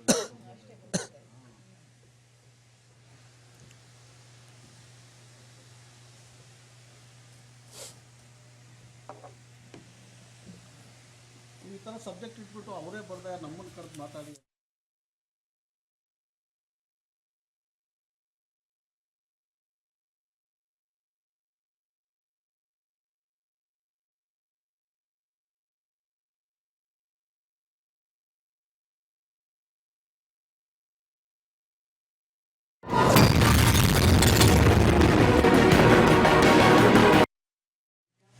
Welcome back. ಕಮಲ ಕಲಹ ಕ್ಲೈಮ್ಯಾಕ್ಸ್ ಹಂತಕ್ಕೆ ಬರುತ್ತಾ ಅನ್ನುವಂಥ ವಿಚಾರದಲ್ಲಿ ಮಾತಾಡ್ತಾ ಇದ್ವಿ. ನಮ್ಮ ಜೊತೆ JDS ವಕ್ತಾರರು ವೀರಣ್ಣ ಅವರಿದ್ದಾರೆ. ವೀರಣ್ಣ ಸರ್, ಈಗಾಗಲೇ ಮಾತಾಡಿದ್ದೀವಿ ಇದೇ ವಿಚಾರಕ್ಕೆ ಸಂಬಂಧಪಟ್ಟಂತೆ. ಬಿಜೆಪಿಯ ಆಂತರಿಕ ಒಂದು ಬಣಬಡಿದಾಟ ಏನಿದೆ, ಈ ಬಣಬಡಿದಾಟ ಇವತ್ತು ಕಾಂಗ್ರೆಸ್ ಪಕ್ಷಕ್ಕೆ ಪ್ರಬಲ ವಿರೋಧ ಪಕ್ಷವೇ ಇಲ್ಲ. ಇವತ್ತು ಇಡೀ ದೇಶದಾದ್ಯಂತ ಸಾಕಷ್ಟು ಬಾರಿ ಹೇಳಿದ್ದೀರಿ, ಬಿಜೆಪಿ ಅವರೇ ಹೇಳ್ತಾರೆ ನಮಗೆ ಪ್ರಬಲ ವಿರೋಧ ಪಕ್ಷದ ಸ್ಥಾನದಲ್ಲಿ ಕೂತ್ಕೊಳ್ಳೋಕ್ಕೂ ಕೂಡ ಕಾಂಗ್ರೆಸ್ಗೆ ಯೋಗ್ಯತೆ ಇಲ್ಲದೆ ಇರುವಂಥ ನಂಬರ್ಸ್ ಬರ್ತಾ ಇದೆ ಅಂತ ಹೇಳಿ ನಮ್ಮ ರಾಜ್ಯದ ನಾಯಕರುಗಳೇ ತುಂಬಾ ಸರಿ ಮಾತಾಡಿದ್ದಾರೆ. ಮತ್ತೆ ಇಲ್ಲಿ ಇದ್ದು ಏನು ಉಪಯೋಗ ರಾಜ್ಯದಲ್ಲಿ? ನೋಡಿ, ವಿರೋಧ ಪಕ್ಷ ಇದೆ, ಪಕ್ಷದ ಒಂದು ಸಾಂಸ್ಥಿಕ ಚುನಾವಣೆ, ಆಂತರಿಕ ಚುನಾವಣೆ ಇದ್ದಾಗ ಭಿನ್ನಾಭಿಪ್ರಾಯಗಳು ಮತ್ತು ನಿರೀಕ್ಷೆಗಳು ಆಕಾಂಕ್ಷೆಗಳು ಹೆಚ್ಚಿದ್ದಾಗ ಈ ರೀತಿ ಒಳಜಗಳ ಇದ್ದೇ ಇರುತ್ತೆ, ಸಹಜ ಅಂತಲೇ ಅನ್ಬೋದು. ಅದು ಸ್ವಲ್ಪ ಸಮಯಕ್ಕೆ ಮಾತ್ರ. ಏನು 5 ವರ್ಷ ಕಾಂಗ್ರೆಸ್ ಸರ್ಕಾರ ಇರುತ್ತೆ ಅಂದ್ರೆ 5 ವರ್ಷ ಪೂರ್ತಿ ಈ ರೀತಿ ಇರೋದಿಲ್ಲ, 1-2 ತಿಂಗಳು ಮಟ್ಟಿಗೆ ಸೀಮಿತ ಆಗ್ಬೋದು. ಸೀಮಿತ ಆಗ್ಬೋದು. ಈಗ ಅವರಲ್ಲಿಲ್ವಾ ಕಾಂಗ್ರೆಸ್ ಅಲ್ಲಿ ಇಲ್ವಾ? ಅಲ್ಲೂ ಕೂಡ ಆಂತರಿಕ ಚುನಾವಣೆ.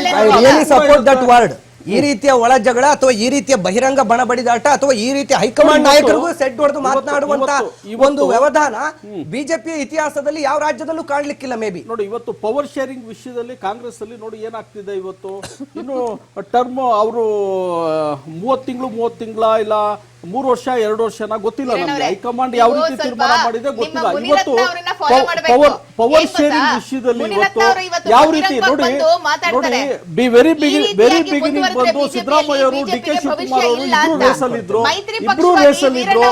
ಈಗ ಸಿದ್ದರಾಮಯ್ಯ ಅವರು 20 ತಿಂಗಳಾಗಿದೆ, ಈಗ DK ಶಿವಕುಮಾರ್ ಅವರು ಸಿಎಂ ರೇಸಲ್ಲಿ ಇದ್ದಾರೆ. ಮೇಡಮ್, ಮಧ್ಯ ನಾನು ಮಾತಾಡಿಲ್ಲ, ಮಧ್ಯ ಮಾತಾಡಬೇಡಿ.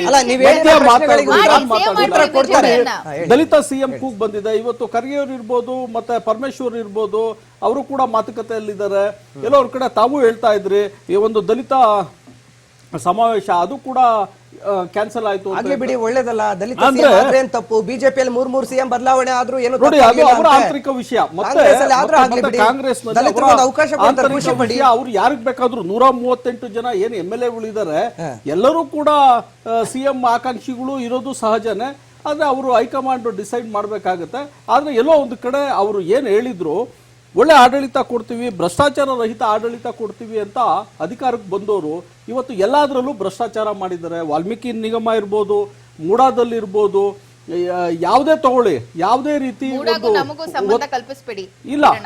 ಸಿಎಂ ಅವರೇ ನೇರವಾಗಿ ಭಾಗಿಯಾಗಿರ್ಬೇಕಾದ್ರೆ ಅಲ್ಲಿ 5,000 ಸೈಟ್ ನೋಡಿ, ಏನೇನೋ ಹೇಳ್ಬೇಡಿ ನೀವು. ನಾವೇ ಹೋರಾಟ ಮಾಡಿದೀವಿ, ಪಾದಯಾತ್ರೆ ಮಾಡಿದೀವಿ.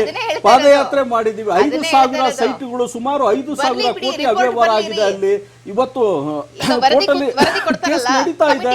ಲೋಕಾಯುಕ್ತರು ಯಾವ ರೀತಿ ಕಾರ್ಯಾಚರಣೆ ಮಾಡ್ತಾ ಇದ್ದಾರೆ ಅದು ಗೊತ್ತಿದೆ ಯಾವ ರೀತಿ ಇದೆ ಅಂತ. ಮತ್ತೆ ಏನು ಇವರು 56,000 ಕೋಟಿ ಸುಮಾರು ಏನು ಅಭಿವೃದ್ಧಿಗೋಸ್ಕರ, ಗ್ಯಾರಂಟಿಗಲ್ಲ, ಅಭಿವೃದ್ಧಿಗೋಸ್ಕರ, ಕ್ಯಾಪಿಟಲ್ ಇನ್ವೆಸ್ಟ್ಮೆಂಟ್ಗೋಸ್ಕರ ಈ ಬಜೆಟ್ ಅಲ್ಲಿ ಇಟ್ಟಿದ್ರು 24-25ಕ್ಕೆ.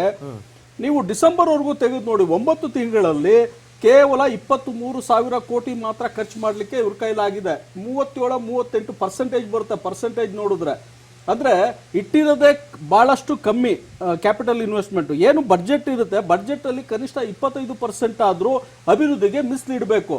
ಇವ್ರು ಇಟ್ಟಿರೋದೇ ಕಮ್ಮಿ, ಅದರಲ್ಲೂ ಕೂಡ ಬಹಳಷ್ಟು ಕಮ್ಮಿ ಆಗಿದೆ. ಅಂದ್ರೆ ಅರ್ಥ ಮಾಡ್ಕೋಬೇಕಾಗುತ್ತೆ, ಎಲ್ಲೋ ಒಂದ್ ಕಡೆ ರಾಜ್ಯಕ್ಕೆ ಆದಾಯ ಕೂಡ ಕುಸಿತ ಆಗಿದೆ, ಇವರ ಆಡಳಿತ ಕೂಡ ವೈಫಲ್ಯ ಕಂಡಿದೆ, ಮತ್ತೆ ಜನತೆಗೂ ಒಂದು ಒಳ್ಳೆ ಆಡಳಿತ ಸಿಗ್ತಾ ಇಲ್ಲ. ಎಲ್ಲಾದ್ರಲ್ಲೂ ಕೂಡ ಒಂದು ಗೊಂದಲ ಇದ್ ಮಾಡಿದ್ದಾರೆ. ಈಗ ನೋಡಿ, ನಾನು ಹಿಂದೆ ಹೇಳ್ತಾ ಇದ್ದೆ ಸ್ಟಾಪ್ ಅಂಡ್ ರಿಜಿಸ್ಟ್ರೇಷನ್ ಹೇಳ್ತಾ ಇದ್ದೆ.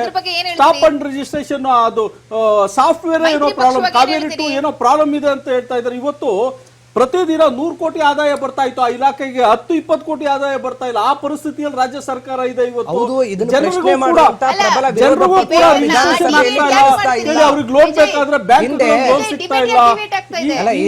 ಅದು ವಿಷಯ ಅಲ್ಲಿಗೆ ಹೋಗೋಕ್ಕೂ ಮುನ್ನ ಸರ್, ಇವತ್ತು ನೋಡಿ, ಈ ಹಿಂದೆ ಬಿಜೆಪಿಯಲ್ಲಿ ರಾಜ್ಯಾಧ್ಯಕ್ಷರ ನೇಮಕ ಆಗ್ಲಿಲ್ಲ, ವಿರೋಧ ಪಕ್ಷದ ನೇಮಕ ಆಗ್ಲಿಲ್ಲ. ಆ ಸಂದರ್ಭದಲ್ಲಿ ಅಧಿವೇಶನಗಳು ನಡೀತು. ಅಂತ ಟೈಮಲ್ಲಿ ಒಬ್ಬ ವಿರೋಧ ಪಕ್ಷದ ನಾಯಕರ ರೀತಿ, ಶಾಡೋ ವಿರೋಧ ಪಕ್ಷದ ನಾಯಕರ ರೀತಿ ಕುಮಾರಸ್ವಾಮಿ ಅವರು ಸರ್ಕಾರವನ್ನ ತರಾಟೆಗೆ ತಗೊಳ್ತಿದ್ರು. ವಿಧಾನಸಭೆ ಹೊರಗೂ ಮಾತಾಡ್ತಿದ್ರು, ಒಳಗೂ ಮಾತಾಡ್ತಿದ್ರು, ಎಲ್ಲಾ ರೀತಿ ಅಬ್ಬರಿಸ್ತಾ ಇದ್ರು. ನೋಡಿ, ಇವತ್ತು ಕೂಡ ವಿರೋಧ ಪಕ್ಷದಲ್ಲಿ ನಾವು ವಿರೋಧ ಪಕ್ಷಗಳ ಆಯ್ಕೆ ಆದ್ಮೇಲೆ ಸೈಲೆಂಟ್ ಆದ್ರು. HD ಕುಮಾರಸ್ವಾಮಿ ಅವ್ರನ್ನ ಬಿಜೆಪಿ ಅವರು ಅವ್ರನ್ನು ಕಟ್ಟಾಕಿದ್ರ ಎಂಪಿ ಎಲೆಕ್ಷನ್ ಅಲ್ಲಿ ಅವಕಾಶ ಸಿಕ್ಕಿದ್ರಿಂದ ಅಲ್ಲಿ ಕೇಂದ್ರದಲ್ಲಿ ಮಂತ್ರಿ ಆಗಿದ್ದಾರೆ, 2 ಖಾತೆ ಸಿಕ್ಕಿದೆ, ಭಾರಿ ಕೈಗಾರಿಕೆ ಮತ್ತು ಉಕ್ಕು ಎರಡರಲ್ಲೂ ಕೂಡ ಒಂದು ಎಲ್ಲೆಲ್ಲಿ ನಿಂತೋಗಿದ್ವು ಕಾರ್ಖಾನೆಗಳು ಪುನಶ್ಚೇತನ ಮಾಡೋ ಕೆಲಸ ಮಾಡ್ತಾ ಇದ್ದಾರೆ. ಬೇರೆ ರಾಜ್ಯಗಳಲ್ಲಿ ನೀವು ನೋಡಿದ್ದೀರಾ ಯಾವ ರೀತಿ, ತೆಲಂಗಾಣದಲ್ಲಿ ಯಾವ ರೀತಿ ಅದ್ದೂರಿ ಸ್ವಾಗತ ಕೋರಿದ್ದಾರೆ, ಅವ್ರಿಗೆಲ್ಲ ಅಭಿನಂದನೆ ಸಲ್ಲಿಸಿದ್ದಾರೆ, ಅಲ್ಲೆಲ್ಲ ಪುನಶ್ಚೇತನ ಮಾಡಿರೋದಕ್ಕೆ ಕಾರ್ಖಾನೆಗಳನ್ನ. ಇಲ್ಲಿ ನಮ್ಮ ರಾಜ್ಯದಲ್ಲಿ ಏನಾಗ್ತಿದೆ ತಮಗೂ ಗೊತ್ತಿದೆ. ಯಾವುದೇ ಒಂದು HMT ಇರ್ಬೋದು, ಕುದುರೆಮುಖಿ ಇರ್ಬೋದು, ಅಂತ ಹೇಳಿದ್ರೆ ರಾಜ್ಯ ಸರ್ಕಾರ ಏನ್ ಮಾಡ್ತಾ ಇದೆ ಏನಂತಂದ್ರೆ ಬಿಜೆಪಿಯ ಬಣ ಬಡಿದಾಟ ಸರಿ ಹೋಗದ ಹೊರತಾಗಿ ನಿಮ್ಮ ಮುಂದಿನ ಸರ್ಕಾರ ಮಾಡಬೇಕು ಅಥವಾ ಹೋರಾಟ ಮಾಡಬೇಕು ಅನ್ನುವಂತ ಕನಸು ನನಸಾಗೋದು ಬಹಳ ಕಷ್ಟ.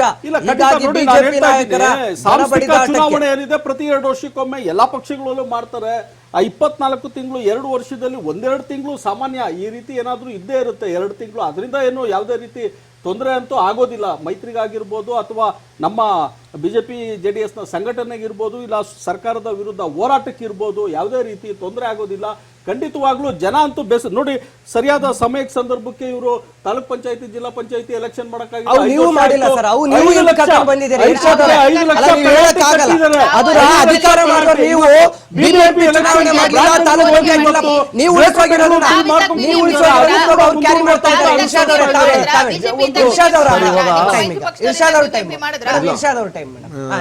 ಮೇಡಮ್, ಕಾಂಗ್ರೆಸ್ ವಕ್ತಾರರು ಅವಾಗಲೇ ಹೇಳ್ತಿದ್ರು, ನಾವು ವಿರೋಧ ಪಕ್ಷದವ್ರು ಇರಬೇಕು ಅಂತಾನೆ ಯೋಚನೆ ಮಾಡ್ಕೊಂಡಿದೀವಿ, ಆದ್ರೆ ವಿರೋಧ ಪಕ್ಷದವ್ರು ಕಾಣಿಸ್ತಾ ಇಲ್ಲ ಅಂತ.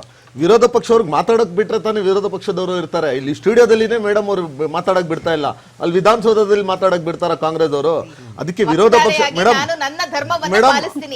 ನಿಮ್ಮ ಧರ್ಮ ನೀವು ಪಾಲಿಸಿ, ಆದ್ರೆ ಏನ್ ಗೊತ್ತಾ, ಇಲ್ಲ ನಿಮ್ ಧರ್ಮ ನೀವು ಪಾಲಿಸಿ, ಆದ್ರೆ ಬೇರೆಯವ್ರಿಗೂ ಮಾತಾಡಕ್ ಅವಕಾಶ ಮಾಡ್ಕೊಡ್ಬೇಕು ಮೇಡಮ್. ಸರ್ಕಾರದ ವಿರುದ್ಧ ಯಾರಾದ್ರೂ ಒಬ್ರು ಮಾತಾಡಿದ್ರೆ ಅದು ಕೇಳಬೇಕು. ಸರ್ಕಾರ ಏನ್ ಗೊತ್ತಾ, ಸರ್ಕಾರ ಎಲ್ಲರಿಗೋಸ್ಕರ ಇರೋದು ಮೇಡಮ್. ಸರ್ಕಾರ ಅಂದ್ರೆ ಎಲ್ಲರಿಗೂ ಸರ್ಕಾರನೇ ಮೇಡಮ್. ಸರ್ಕಾರ ಅಂದ್ರೆ ಎಲ್ಲರಿಗೂ ಸರ್ಕಾರನೇ. ಸರ್ಕಾರ ಅಂದ್ರೆ ಎಲ್ಲರಿಗೂ ಸರ್ಕಾರನೇ. ದಯವಿಟ್ಟು ಯಾರಾದ್ರೂ ಹೇಳಿದ್ರೆ ಅದಕ್ಕೆ ಕೇಳಿ, ಅವ್ರಿಗೆ ಕೇಳಿ ಮೇಡಮ್. ಇಲ್ಲಿ ಏನ್ ಗೊತ್ತಾ, ನಾವೇ ಇರೋದು, ನಾವ್ ಹೇಳೋತ್ರಾನೇ ನಡಿಬೇಕಂತ ಎಲ್ಲೂ ಇಲ್ಲ. ದಯವಿಟ್ಟು ಜನ ಹೇಳಿದ್ರು ಕೇಳಿ. ಮಾಧ್ಯಮದವರು ಏನ್ ಹೇಳ್ತಾ ಇದ್ದಾರೆ ಮೇಡಮ್, ಮಾಧ್ಯಮದವರು ಅಷ್ಟೇ ತೋರಿಸ್ತಾ ಇರೋದು ಕರ್ನಾಟಕದಲ್ಲಿ ಒಳಜಗಳಗಳಿದೆ ಅಂತ ಏನಕ್ಕೆ ತೋರಿಸ್ತಾ ಇದೆ. ಅಪೋಸಿಷನ್ ಅವ್ರು ಇಲ್ಲ ಅಂತ ಮೀಡಿಯಾದವ್ರು ತೋರಿಸ್ತಾ ಇರೋದು. ದಯವಿಟ್ಟು ನೀವು ಮೀಡಿಯಾದವ್ರಿಗಾದ್ರೂ ಕೇಳಿ. ಮೀಡಿಯಾದವ್ರು ಯಾವ್ದು ಗೊಂದಲಗಳಿಲ್ಲ, ಅದೆಲ್ಲ ಮೀಡಿಯಾದವ್ರು ಕ್ರಿಯೇಟ್ ಮಾಡ್ತಾ ಇರೋ ಅಂತ ಮೀಡಿಯಾದವ್ರ ಮೇಲೆ ಹೇಳ್ಬಾರ್ದು ಕಾಂಗ್ರೆಸ್ ಅವರು.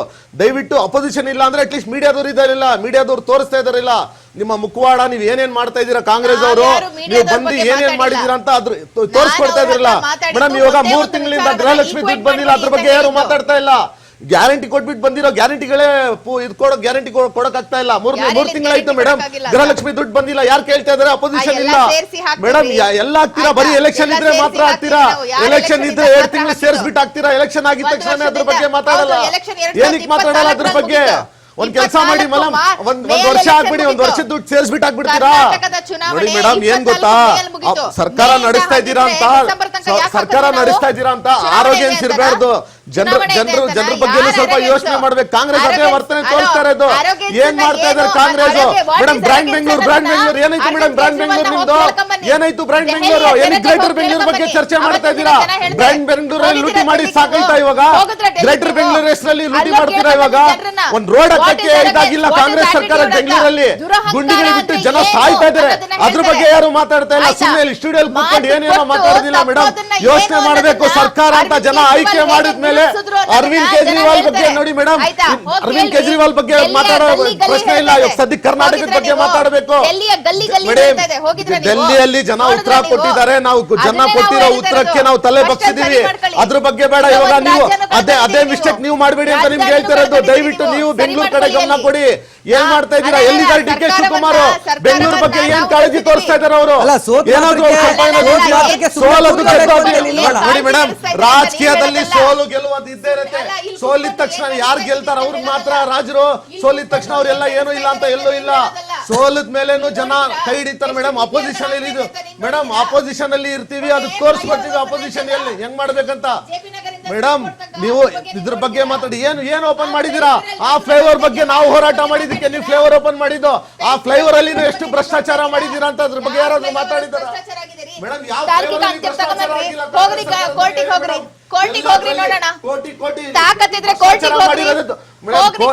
ಮೇಡಮ್ ಕೋರ್ಟ್ ಅಲ್ಲಿ ಹೋಗಿರೋದಕ್ಕೆ ದಾಖಲೆಗಳು ಎಲ್ಲೂ ಕೊಟ್ಟಿಲ್ಲ. ನೀವು ಸುಮ್ಮನೆ ಕೂತ್ಕೊಂಡು ಕೋರ್ಟ್ಗೆ ಹೋಗಿ ಏನ್ ಸಿಗತ್ತೆ ಅಂತ ಎಲ್ಲರಿಗೂ ಗೊತ್ತು. ಇವಾಗ ಕೋರ್ಟ್ಗೆ ಹೋಗಿ ಏನೇನ್ ತೀರ್ಮಾನಗಳು ಬಂದಿದೆ ಅಂತ ಜನರಿಗೆ ಗೊತ್ತಿದೆ. ಮೇಡಮ್ ಅರವಿಂದ್ ಕೇಜ್ರಿವಾಲ್ ಎಲ್ಲೂ ಹಿಟ್ ಅಂಡ್ ರನ್ ಇಲ್ಲ. ಅವರು ನೋಡಿ ಅವ್ರ ಮೇಲೆ ಬರೀ ಆರೋಪ ಆಗಿರೋದು ಎಲ್ಲೂ ಸಾಬೀತಾಗಿಲ್ಲ. ತಾಕತ್ತಿದ್ರೆ ಬಿಜೆಪಿ ಕಾಂಗ್ರೆಸ್ ಸೇರ್ಕೊಂಡು ಟ್ರಯಲ್ ಸ್ಟಾರ್ಟ್ ಮಾಡಕ್ ಹೇಳಿ. ಹೇಳೋದಿಲ್ಲ ಅರವಿಂದ್ ಕೇಜ್ರಿವಾಲ್ ಬಗ್ಗೆ. ಅರವಿಂದ್ ಕೇಜ್ರಿವಾಲ್ ಬಗ್ಗೆ ಮಾತಾಡಕ್ಕೆ ಕಾಂಗ್ರೆಸ್ ಅವ್ರಿಗೆ ಬಿಜೆಪಿ ಅವ್ರ ನೈತಿಕತೆ ಇಲ್ಲ ಬಿಡಿ. ಲೆಫ್ಟಿನೆಂಟ್ ಗವರ್ನರ್ ಕಿತ್ಕೊಂಡು ಎಲೆಕ್ಷನ್ ಮಾಡಿಸಿದ, ಇಡಿ ಅವ್ರಿಗೆ ಕಿತ್ಕೊಂಡು ಎಲೆಕ್ಷನ್ ಮಾಡಿದ್ದೀರಾ. ಮೇಡಮ್ ಯಾವ ತರ ಲಿಕ್ವಿಡ್ ಸ್ಕ್ಯಾಮ್ ಅಂತ ಬರೀ ಹೆಸರು ಹೇಳಿದೀರಾ. ಆ ಸ್ಕ್ಯಾಮ್ ಅಲ್ಲಿ ಹೋಗಿರೋ ದುಡ್ಡು ಎಲ್ಲಿ ಹೋಗಿದೆ ಅದ್ರ ಬಗ್ಗೆ ಏನಾದ್ರು ಚರ್ಚೆ ಮಾಡ್ತೀರಾ? ಅದ್ರ ಬಗ್ಗೆ ಬಗ್ಗೆ ಮಾತಾಡಿ. ಇಲ್ಲಿ ನಿಮ್ ಮುಖ ತೋರಿಸ್ತಾ ಇದೀವಿ ಅಂತ ನೀವು ಡೆಲ್ಲಿಗೆ ಹೋಗ್ಬೇಡಿ. ಇಲ್ಲಿ ಬಗ್ಗೆ ಮಾತಾಡಿ. ಸದ್ಯಕ್ಕೆ ನಿಮ್ ಕರ್ನಾಟಕ ಸರ್ಕಾರ ಯಾವ ತರ ನಡೀತಾ ಇದ್ದಾರೆ ಅದ್ರ ಬಗ್ಗೆ ಹೇಳಿ ಮೇಡಮ್. ಸ್ವಾತಿ ಚಂದ್ರಶೇಖರ್ ಮೇಡಮ್ ಅವರು ಏನ್ ಹೇಳ್ತಾರೆ ಈ ವಿಚಾರದಲ್ಲಿ ಅನ್ನೋದನ್ನ ಆಲ್ರೆಡಿ ಮಾತಾಡಿದ್ದೀವಿ. ಬಟ್ ಈಗಲೂ ಮೇಡಮ್ ಇವತ್ತು ಬಿಜೆಪಿ ಪ್ರಬಲ ವಿರೋಧ ಪಕ್ಷವಾಗಿ ನಮಗೆ ನಿಂತ್ಕೊಳ್ಬೇಕು ಅನ್ನುವಂಥ ವಿಚಾರ ತಾವು ಹೇಳ್ತಾ ಇದ್ದೀರಿ. ಬಿಜೆಪಿಯಲ್ಲಿ ಮುಗಿಯದ ಬಣ ಬಡಿದಾಟ ನಡೀತಾ ಇದೆ. ಸೊ ಎಲ್ಲಿವರೆಗೂ ಬಿಜೆಪಿಯಲ್ಲಿ ಬಣ ಬಡಿದಾಟ ನಿಲ್ಲಲ್ವೋ ಅಲ್ಲಿವರೆಗೂ ಒಂದು ಪ್ರಬಲ ವಿರೋಧ ಪಕ್ಷ ನಿಮಗೆ ಸಿಗಲ್ಲ. ಸೊ ಅಲ್ಲಿವರೆಗೂ ಕೂಡ ಆಡಳಿತವನ್ನ ಪ್ರಶ್ನೆ ಮಾಡುವಂತ ಒಂದು ಶಕ್ತಿ ಕೂಡ ಇಲ್ಲ ಅಂತ ಹೇಳಿ ಕಾಂಗ್ರೆಸ್ ಲೈಟ್ ಆಗಿ ತಗೊಳ್ತಾ ಇದೆಯಾ ಹೆಂಗೆ ಅಂತ? ವಿಜಯ್, ನಾನು ಆಕ್ಚುಲಿ ಇಲ್ಲಿ ಒಬ್ಬ ನಾಯಕರ ಬಗ್ಗೆ ತೀರಾ ವೇದನೆಯನ್ನ ವ್ಯಕ್ತಪಡಿಸ್ತಾ ಇದ್ದೀನಿ. ಪ್ಲೀಸ್. 2010-11ರಲ್ಲಿ ಮಗಳಿಂದ ಹಾಳಾದಂತಹ ಯಡಿಯೂರಪ್ಪನವರು, ಅವಾಗ ಅಲ್ಲಿ ಮಗಳು ಇಡೀ CM ಆಫೀಸನ್ನು ಮ್ಯಾನೇಜ್ ಮಾಡ್ತಾ ಇದ್ರು ಉಮಾದೇವಿಯವರು. ಅದಾದ ನಂತರದಲ್ಲಿ ಅವರು ಅಧಿಕಾರವನ್ನು ಕಳ್ಕೊಂಡ್ರು. 2019-20ರಲ್ಲಿ ವಿಜೇಂದ್ರ ಅವರಿಂದ ಅಧಿಕಾರವನ್ನು ಅವರು ಕಳ್ಕೊಳ್ಬೇಕಾದಂಥ ಪರಿಸ್ಥಿತಿ ಬಂತು. ಅಫ್ಕೋರ್ಸ್ ಭ್ರಷ್ಟಾಚಾರ ಇನ್ನೊಂದು ಮತ್ತೊಂದು ಎಲ್ಲವೂ ಹೌದಾದರೂ ಕೂಡ ಒಬ್ಬ ಲಿಂಗಾಯತರನ್ನ ಕ್ರೋಢೀಕರಿಸಿದಂತಹ ಓರ್ವ ನಾಯಕ ಆ ರೀತಿಯಾಗಿ ಅಧಿಕಾರವನ್ನು ಕಳ್ಕೊಳ್ಳುವಂಥ ಪರಿಸ್ಥಿತಿ. ಇವತ್ತಿನ ದಿನ ಮತ್ತೆ ವಿಜೇಂದ್ರ ಅವರನ್ನ ಬಿಜೆಪಿ ಅಧ್ಯಕ್ಷರನ್ನಾಗಿ ಮಾಡಿ ಮತ್ತೆ ಅವರ ತಂದೆಯ ಹೆಸರಿಗೆ ಮಸಿ ಬಳಿಯುವಂತಹ ಕೆಲಸವೇ ನಡೀತಾ ಇದೆ ಹೊರತು ಇವತ್ತಿನ ದಿನ ಎಲ್ಲರೂ ಮಾತಾಡ್ತಾ ಇರೋದೇನು? ಯಡಿಯೂರಪ್ಪನವ್ರ ಮಗ ಹಿಂಗೆ ಮಾಡ್ಬಿಟ್ರು, ಯಡಿಯೂರಪ್ಪನವ್ರ ಮಗ ಹಿಂಗೆ ಮಾಡ್ಬಿಟ್ರು. ಯಡಿಯೂರಪ್ಪನವರ ಮಗ ಅನ್ನುವಂತಹ ಒಂದೇ ಒಂದು ಕ್ವಾಲಿಫಿಕೇಶನ್ ಬಿಟ್ಟು ವಿಜೇಂದ್ರ ಅವರಿಗೆ ಬೇರೆ ಏನಾದ್ರೂ ಕ್ವಾಲಿಫಿಕೇಶನ್ ಇದೆಯಾ ರಾಜ್ಯಾಧ್ಯಕ್ಷರಾಗೋದಿಕ್ಕೆ? ಶಾಸಕರ ಆಮೇಲೆ ರೀ ಆಯ್ತಾ, ಫಸ್ಟ್ ಏನೋ ಶಾಸಕರಿಗೆ ಟಿಕೆಟ್ ಸಿಕ್ಕಿದ್ದು 4 ಜಿಲ್ಲೆಗೆ ಓಡಾಡಿ ಜನರನ್ನ ಸಂಘಟನೆ ಮಾಡುವಂತ ಕೆಲಸ ಮಾಡಿದಾರ. ಯಾವ ನಾಯಕರು ಇರ್ತಾರ್ರಿ ನಿಮಗೆ? ಆಕ್ಚುಲಿ ಅವರಿಗೆ ಒಂದಷ್ಟು ಕೆಲವು ಪುಸ್ತಕಗಳನ್ನ ನಾನು ಸಜೆಸ್ಟ್ ಮಾಡಬೇಕು ಅಂತ ಇಷ್ಟಪಡ್ತೀನಿ. ನೆಹರು ಅವರಾಗಿರಬಹುದು, ಅವರದೇ RSS ನ ಕಟ್ಟಂತಹ ದೀನ್ ದಯಾಳ್ ಉಪಾಧ್ಯಾಯ, ಶ್ಯಾಮ್ ಪ್ರಸಾದ್ ಮುಖರ್ಜಿ ಪುಸ್ತಕಗಳನ್ನೆಲ್ಲ ಅವ್ರು ಓದ್ಲಿ, ಇಂದಿರಾ ಗಾಂಧಿ ಅವ್ರ ಪುಸ್ತಕಗಳನ್ನೆಲ್ಲ ಓದ್ಲಿ. ಗೆದ್ದಾಗ ನನ್ನ ಟೀಮ್ ಗೆಲ್ಸಿದ್ದು, ಸೋತಾಗ ನಾನು ಸೋತಿದ್ದು ಅನ್ನುವಂತಹ ಎಷ್ಟೋ ಏನು ಸಂಘಟನೆಗಳನ್ನ ಕಟ್ಟಿ ಬೆಳೆಸಿದಂತಹ ನಾಯಕರನ್ನ ಈ ದೇಶ ನೋಡಿದೆ. ಕೋರ್ ಕಮಿಟಿ ಮೀಟಿಂಗ್ ನಲ್ಲಿ ಕೇಂದ್ರದ ಓರ್ವ ನಾಯಕನನ್ನ ಕರ್ಕೊಂಬಂದು ಕೂಡಿಸ್ಕೊಂಡು ತಾನೇ ಇನ್ಚಾರ್ಜ್ ಇದ್ದಂತಹ ಆ ಒಂದು ಸಂಡೂರಿನ ಕ್ಷೇತ್ರದಲ್ಲಿ ಸೋತಿದ್ದು ಶ್ರೀರಾಮುಲು ಅವರಿಂದ, ಅಕಸ್ಮಾತ್ ಗೆದ್ದಿದ್ರೆ ಬೈ ಎನಿ ಚಾನ್ಸ್ ಅದು ನನ್ನಿಂದ ಅಂತ ಹೇಳ್ಕೊಂಡು ತಿರುಗುವಂತ ಒಬ್ಬ ನಾಯಕನನ್ನ ಇವತ್ತಿನ ದಿನ ಹೈಕಮಾಂಡ್ ಯಾಕೆ ಸೊಪ್ಪು ಹಾಕ್ತಾ ಇದೆ ಅನ್ನೋದು ನನಗಂತೂ ಗೊತ್ತಿಲ್ಲ. ಅಂಡ್ ಇನ್ನೊಂದು ರಿಯಾಲಿಟಿ ನಿಮ್ಗೆ ಹೇಳ್ತಾ ಇದ್ದೀನಿ ಕೇಳಿ. ಬಹುಶಃ ಯಡಿಯೂರಪ್ಪನವರು ಮನ್ಸ್ ಮಾಡಿದಿದ್ರೆ ಇವತ್ತಿನ ದಿನ ತಮ್ಮ ಸಮಕಾಲೀನ ಎಲ್ಲಾ ನಾಯಕರಿಗೂ ಕೂಡ ಫೋನ್ ಮಾಡಿ ನನ್ನ ಮಗನ ಪರವಾಗಿ ನಿಂತ್ಕೊಳ್ಳಿ, ಏನೋ ತಪ್ಪಾಗೋಗಿದೆ, ಮುಂದೆ ನಾನೇ ಜೊತೆಗೆ ನಿಂತು ಅವನನ್ನ ಮುನ್ನಡೆಸ್ತೀನಿ ಅಂತ ಹೇಳಬಹುದಿತ್ತೇನೋ. ಆದ್ರೆ ಇವತ್ತಿನ ಅಷ್ಟೊತ್ತಿಗಾಗ್ಲೇ ಈ ಬಣಬಡಿದಾಟ ಶಮನ ಆಗ್ತಿತ್ತೇನೋ ಬೈ ಚಾನ್ಸ್. ಬಟ್ ಅವ್ರು ಅದನ್ನ ಮಾಡ್ತಾ ಇಲ್ಲ. ಯಾಕೆಂದ್ರೆ ಅವ್ರಿಗೂ ಅರ್ಥ ಆಗೋಗಿದೆ ಎಂತಹ ಮಗನ ಹಿಂದೆ ಮಗನಿಗೋಸ್ಕರ ನಾನು ಪಟ್ಟ ಕಟ್ಟೋದಿಕ್ಕೆ ನನ್ನ ಅಧಿಕಾರವನ್ನ ಬಿಟ್ಕೊಟ್ಟೆ, ಆತನನ್ನ ಮಂತ್ರಿ ಮಾಡೋದಕ್ಕೆ ನಾನು ಎಷ್ಟೆಲ್ಲ ಹೋರಾಟ ಮಾಡಿದೆ, ಇವತ್ತಿನ ದಿನ ಆತ ರಾಜ್ಯಾಧ್ಯಕ್ಷ ಆಗ್ಬೇಕು ಅಂತ ನಾನು ಎಷ್ಟೆಲ್ಲ ಹೋರಾಟ ಮಾಡಿದೆ, ಆದ್ರೆ ಆತ ನನಗೆ ತಂದ್ಕೊಟ್ಟಿದ್ದು ಏನು ಅನ್ನುವಂಥದ್ದು. Absolutely a failed politician in the history. ರಾಜ್ಯಾಧ್ಯಕ್ಷ ಆದ 1 ವರ್ಷದಲ್ಲಿ ಈ ರೀತಿಯಾದಂತಹ ವಿರೋಧವನ್ನ ಒಬ್ಬ ನಾಯಕ ಯಾರು ನಿರೀಕ್ಷೆ ಇರಲಿಲ್ಲ. ಒಬ್ಬ ನಾಯಕ ಯಾರು ಗೊತ್ತಾ? ತನಗೆ ಜೈ ಜೈ ಅನ್ನೋಂಥವ್ರನ್ನ ಹತ್ರ ಹಿಡ್ಕೊಂಡು ತಿರ್ಗೋಂಥದ್ದಲ್ಲ, ತನ್ನನ್ನ ಯಾರು ದೂರ ಇಟ್ಟಿರ್ತಾರೋ ಅವರನ್ನ ಕರೆದು ಕೂಡಿಸಿ ಮಾತಾಡಿಸಿ ಅವರನ್ನ ಜೊತೆಗೆ ಕರ್ಕೊಂಡು ಹೋಗುವಂತವ್ರು ಓರ್ವ ನಾಯಕ. ದುಡ್ಡಿದ್ರೆ ಎಲ್ಲ ಆಗೋಗುತ್ತಾ? ದುಡ್ಡಿದ್ರೆ ಸಾಕು, ನಾನು ಎಲ್ಲರನ್ನು ಮ್ಯಾನೇಜ್ ಮಾಡ್ಬಿಡ್ತೀನಿ ಅಂತ ಓಡಾಡ್ತಿರುವಂತ ಇವತ್ತಿನ ದಿನ ವಿಜೇಂದ್ರ ಅವರು ತಮ್ಮನ್ನ ತಾವು ಆತ್ಮಾವಲೋಕನ ಮಾಡ್ಕೋಬೇಕಾಗಿದೆ. ಬಿಜೆಪಿ ಅನ್ನುವಂತಹ ಒಂದು ರಾಷ್ಟ್ರೀಯ ಪಕ್ಷ ಅಸಂಖ್ಯಾತ ಕಾರ್ಯಕರ್ತರು ಬಿಜೆಪಿ ಎಲ್ಲಾದ್ರೂ ಅಷ್ಟೇ, JDS ಅಲ್ಲಾದ್ರೂ ಅಷ್ಟೇ, ಆಮ್ ಆದ್ಮಿ ಪಕ್ಷದಲ್ಲಾದ್ರೂ ಅಷ್ಟೇ, ಕಾಂಗ್ರೆಸ್ ಅಲ್ಲಾದ್ರೂ ಅಷ್ಟೇ, ನಾವೆಲ್ಲ ನಾನೊಬ್ಬ ಕಾರ್ಯಕರ್ತೆಯಾಗಿ ನಾನು ಇವತ್ತಿನ ದಿನ ಪಕ್ಷಕ್ಕೆ ಬಂದಿದ್ದೀನಿ. ನನ್ನ ಮೀಡಿಯಾ ಗರಿ ಏನೇ ಇರ್ಬೋದು. ಸೊ ನಾವು ನಾಯಕರನ್ನ ಎದುರು ನೋಡ್ತಾ ಇರ್ತೀವಿ. ಅವರೇ ಈ ರೀತಿ ಕಿತ್ತಾಡ್ಕೊಂಡು ಬೀದಿಗಿಳಿದ್ರೆ, ರಸ್ತೆಗಿಳಿದ್ರೆ ಆ ಅಸಂಖ್ಯಾತ ಕಾರ್ಯಕರ್ತರು ಏನ್ ಮಾಡ್ಬೇಕು? ಲಕ್ಷಾಂತರ ಜನ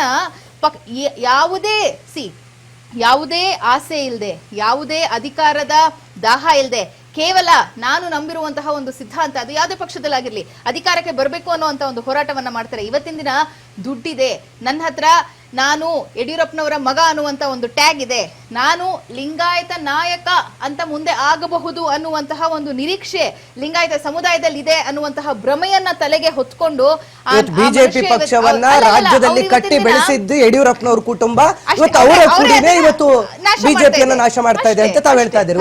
ಓಕೆ ಸರ್, ವೀರಣ್ಣ ಸರ್, ಇವತ್ತು ನೋಡಿ ಮೇಡಮ್ ಅವರು ಹೇಳಿದ್ರು ಒಂದಷ್ಟು ಮಾತುಗಳನ್ನ. ಅಂತ ನಾಯಕತ್ವ ಇರುವಂತ ಅಥವಾ ಅಂತ ಸ್ವಾರ್ಥ ಇರುವಂತ ಪಕ್ಷದಲ್ಲಿ ನೀವು ಮೈತ್ರಿಯನ್ನ ಮಾಡಿಕೊಂಡು ರಾಜ್ಯದಲ್ಲಿ ಮುಂದೆ ಅಧಿಕಾರ ಹಿಡಿತೀವಿ ಅಂತ ಕನಸು ಕಾಣೋದು ಎಷ್ಟರ ಮಟ್ಟಿಗೆ ಸರಿ? ನಾನೀಗಾಗಲೇ ಹೇಳಿದ್ದೀನಿ, ಈ ಏನು ಒಳ ಜಗಳ ಮತ್ತು ಭಿನ್ನಾಭಿಪ್ರಾಯ ಇದೆ, ಇದರಿಂದ ಯಾವುದೇ ಇದು ಕೂಡ ನಮ್ಮ ಮೈತ್ರಿ ಪಕ್ಷಕ್ಕಿರ್ಬೋದು ಅಥವಾ ಕರ್ನಾಟಕದ ಜನತೆಗಿರ್ಬೋದು ಯಾವುದೇ ಕೂಡ ಒಂದು ನಷ್ಟ ಇಲ್ಲ, ತೊಂದರೆ ಕೂಡ ಇಲ್ಲ. ಇಲ್ಲಿ ಇದನ್ನ ಏನಾಗ್ತಾ ಇದೆ, ಆಡಳಿತ ರೂಢ ಸರ್ಕಾರ ಅವರು ಒಂದು ಒಳ್ಳೆ ಆಡಳಿತ ಕೊಡೋದು ಬಿಟ್ಟು ವಿರೋಧ ಪಕ್ಷದವರ ಒಂದು ಏನು ಈ ಒಳ ಜಗಳ ಭಿನ್ನಾಭಿಪ್ರಾಯಗಳನ್ನ ಅದನ್ನೇ ಮುಖ್ಯ ಮಾಡಿಕೊಂಡು ನಷ್ಟ ಇಲ್ಲ ಅನ್ನುವಂತ ಸ್ಟೇಟ್ಮೆಂಟ್ ಅನ್ನ ನೀವು ಮಾತಾಡ್ತೀರಿ. ಇಲ್ಲ, ಖಂಡಿತ ನೋಡಿ, ರಸ್ತೆಗಿಳಿದು ಮಾಧ್ಯಮಗಳು ತಾವು ನೀವು ಪಾಟೋಲ್ ನೋಡಿ, ರಸ್ತೆಗಳಲ್ಲಿ ಎಷ್ಟು ಪಾಟೋಲ್ ಇದೆ ನೋಡಿ. ನಾನು ಆಗ್ಲೇ ಹೇಳಿದೆ, ಅಭಿವೃದ್ಧಿಗೆ ಇಟ್ಟಿರೋ 56,000 ಕೋಟಿ 9 ತಿಂಗಳು ಖರ್ಚು ಮಾಡಿದ್ರೆ 23,000 ಕೋಟಿ 40% ಅಭಿವೃದ್ಧಿನೂ ಮಾಡಕ್ಕಾಗಿಲ್ಲ ಈ ಸರ್ಕಾರಕ್ಕೆ. ನಷ್ಟ ಇಲ್ಲ ಅಂತ ಹೆಂಗ್ ಹೇಳಕ್ಕಾಗತ್ತೆ? ಸಂವಿಧಾನಾತ್ಮಕವಾಗಿ ಇವತ್ತು ಒಂದು ಆಡಳಿತ ಪಕ್ಷಕ್ಕೆ ಎಷ್ಟು ಜವಾಬ್ದಾರಿ ಇದೆಯೋ ವಿರೋಧ ಪಕ್ಷಕ್ಕೂ ಕೂಡ ರಾಜ್ಯದ ಒಂದು ಅಸ್ತಿತ್ವದಲ್ಲಿ ಅಥವಾ ರಾಜ್ಯದ ಅಭಿವೃದ್ಧಿಯಲ್ಲಿ ಅಷ್ಟೇ ಒಂದು ಪ್ರಾಮುಖ್ಯತೆ ಇದೆ, ಅಷ್ಟೇ ಧ್ವನಿ ಎತ್ತುವ ಅವಕಾಶಗಳಿದೆ. ನೋಡಿ, ಈ ಅದು ಒಂದು ರೀತಿ ವಾಲ್ಮೀಕಿ ಹಗರಣ ಇರ್ಬೋದು, ಇದೆಲ್ಲ ಹೊರಗಡೆ ಬಂದಿದ್ದು ನಮ್ಮ ವಿರೋಧ ಪಕ್ಷದ ಒಂದು ಪ್ರತಿಭಟನೆ ಹೋರಾಟದಿಂದಲೇ. ಮತ್ತೆ ಮೂಡ ಇದು ಕೂಡ ಹೊರಗಡೆ ಬಂದಿದ್ದು ನಮ್ಮ ಹೋರಾಟದಿಂದಲೇ. ನಾವು ಅಧಿವೇಶನದಲ್ಲೂ ಕೂಡ ಒಳಗಡೆ ಇರ್ಬೋದು, ಹೊರಗಡೆ ಇರ್ಬೋದು, ಪಾದಯಾತ್ರೆ ಇರ್ಬೋದು,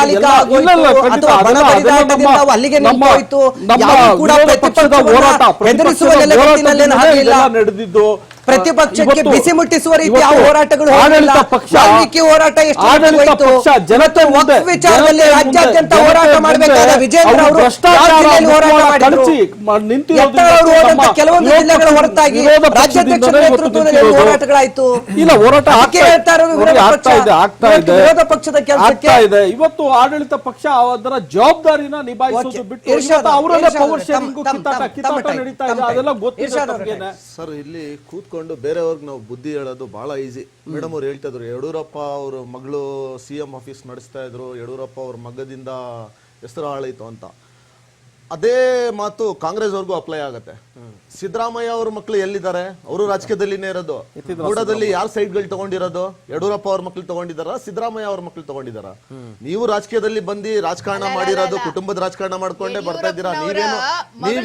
ನೀವೇನು ಡಿಫರೆನ್ಸ್ ಇಲ್ಲ, ನೀವೇನು ಬಿಜೆಪಿಯಿಂದ ಏನು ಡಿಫರೆನ್ಸ್ ಇಲ್ಲ.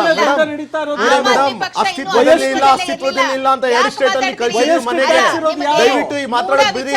ಇದೇ ತರ ಆರೋಗ್ಯ ಮಾತಾಡಿದಕ್ಕೆ ಡೆಲ್ಲಿಯಲ್ಲಿ 0, ಪಂಜಾಬ್ ಅಲ್ಲಿ ಮನೆ ಕಳ್ಸಿದ್ವಿ. ಇದೇ ತರ ಮಾಡ್ತಾ ಇದ್ರೆ ಕರ್ನಾಟಕದಿಂದ ಜನ ಓಡಿಸ್ತಾರೆ. ಯಾವತ್ತು ಈ ತರ ಮಾತಾಡಬೇಡಿ. ನೋಡಿ, ನಾವು ಪವರ್ ಅಲ್ಲಿ ಇದೀವಿ ಅಂತ ಬೇರೆಯವ್ರಿಗೆ ಈಸಿಯಾಗಿ ಬೆಲ್ ತೋರಿಸಬಹುದು. ಮೇಡಮ್, ಏನ್ ಯಾವ ಲೋಕಾಯುಕ್ತ? ಈ ಲೋಕಾಯುಕ್ತ ಸಾಯಿಸಿದೆ ನಿಮ್ಮವರು. ಈ ಲೋಕಾಯುಕ್ತ ಮುಚ್ಚಿ ACB ಅಂತ ತಗೊಂಡ್ ಬಂದಿದೆ ಸಿದ್ದರಾಮಯ್ಯ ಅವರು. ನೀವ್ ಯಾವ ಲೋಕಾಯುಕ್ತದ ಬಗ್ಗೆ ಮಾತಾಡ್ತಾ ಇದ್ದೀರಾ? ಲೋಕಾಯುಕ್ತದ ಬಗ್ಗೆ ಹೋರಾಟ ಮಾಡಿದ್ದು ಆಮ್ ಆದ್ಮಿ ಪಾರ್ಟಿ ಅವರು. ಎಲ್ಲಿದ್ರಿ ನೀವು ಲೋಕಾಯುಕ್ತದ ಜೊತೆ ಹೋರಾಟ ಮಾಡುವಾಗ? ಲೋಕಾಯುಕ್ತದಲ್ಲಿ ನಿಮ್ ಭ್ರಷ್ಟ ರಾಜಕಾರಣಿಗಳಿಗೆ ಎತ್ತಿ ಲೋಕಾಯುಕ್ತ ಅವ್ರು ಒಳಗಡೆ ಹಾಕ್ತಾರೆ ಅಂತ ಹೇಳ್ಬಿಟ್ಟು ಎಸಿಬಿ ಅಂತ ಮಾಡಿದ್ ನೀವು ಇಲ್ಲಿ ಕೂತ್ಕೊಂಡು ಲೋಕಾಯುಕ್ತದ ಬಗ್ಗೆ ಮಾತಾಡ್ತೀರಾ. ಯಾವಾಗ ಹೆಂಗ್ ಬೇಕಾಗ್ ಮಾತಾಡೋದಿಲ್ಲ ಮೇಡಮ್. ನೀವು ಸರ್ಕಾರ ನಡೆಸ್ತಾ ಇರೋರು ಕರೆಕ್ಟ್ ಆಗಿ ಮಾತಾಡೋದು ಯೋಚನೆ ಮಾಡ್ಬೇಕು. ಬೇರೆಯವ್ರ ಬಗ್ಗೆ ಅಲಿಗೇಷನ್ ಮಾಡೋದು ಬಹಳ ಈಸಿ ಇದೆ. ನೀವೇನ್ ಮಾಡಿದೀರಾ? ನೀವೇನ್ ಕ್ಲೀನ್ ಸರ್ಕಾರ ನಡೆಸ್ತಾ ಇದ್ದೀರಾ? ಯಾವ ಭ್ರಷ್ಟಾಚಾರ ಮಾಡ್ತಾ ಇಲ್ಲ. ಇದುವರೆಗೂ ಕೂಡ ಡಿಬೇಟ್ ಅಲ್ಲಿ ಭಾಗವಹಿಸಿದಂತ ಇರ್ಷಾದ್ ಅವರೇ time up madam. Thank you madam. ಇದುವರೆಗೂ ಕೂಡ ಡಿಬೇಟ್ ಅಲ್ಲಿ ಭಾಗವಹಿಸಿದಂತ ಸ್ವಾತಿ ಚಂದ್ರಶೇಖರ್ ಮೇಡಮ್ ಅವರೇ ಧನ್ಯವಾದ, ಹಾಗೂ ಎಪಿ ವಕ್ತಾರರಾಗಿರುವಂತಹ ಇರ್ಷಾದ್ ಅವರೇ ಧನ್ಯವಾದ, ಹಾಗೂ ಜೆಡಿಎಸ್ ವಕ್ತಾರರಾಗಿರುವಂತಹ ವೀರಣ್ಣ ಅವರೇ ಧನ್ಯವಾದ. ಇದಾಗಿತ್ತು ಇದುವರೆಗಿನ ಕಮಲದಲ್ಲಿ ಕಲಹ ಕೊನೆಗೊಳ್ಳುತ್ತಾ ಅನ್ನುವಂಥ ವಿಶೇಷ ಚರ್ಚಾ ಕಾರ್ಯಕ್ರಮ. ಮತ್ತಷ್ಟು ಸುದ್ದಿಗಾಗಿ ನೋಡ್ತಾ ಇರಿ ರಾಜ್ ನ್ಯೂಸ್ ಕನ್ನಡ, ಇದು ಕನ್ನಡಿಗರ ಧ್ವನಿ.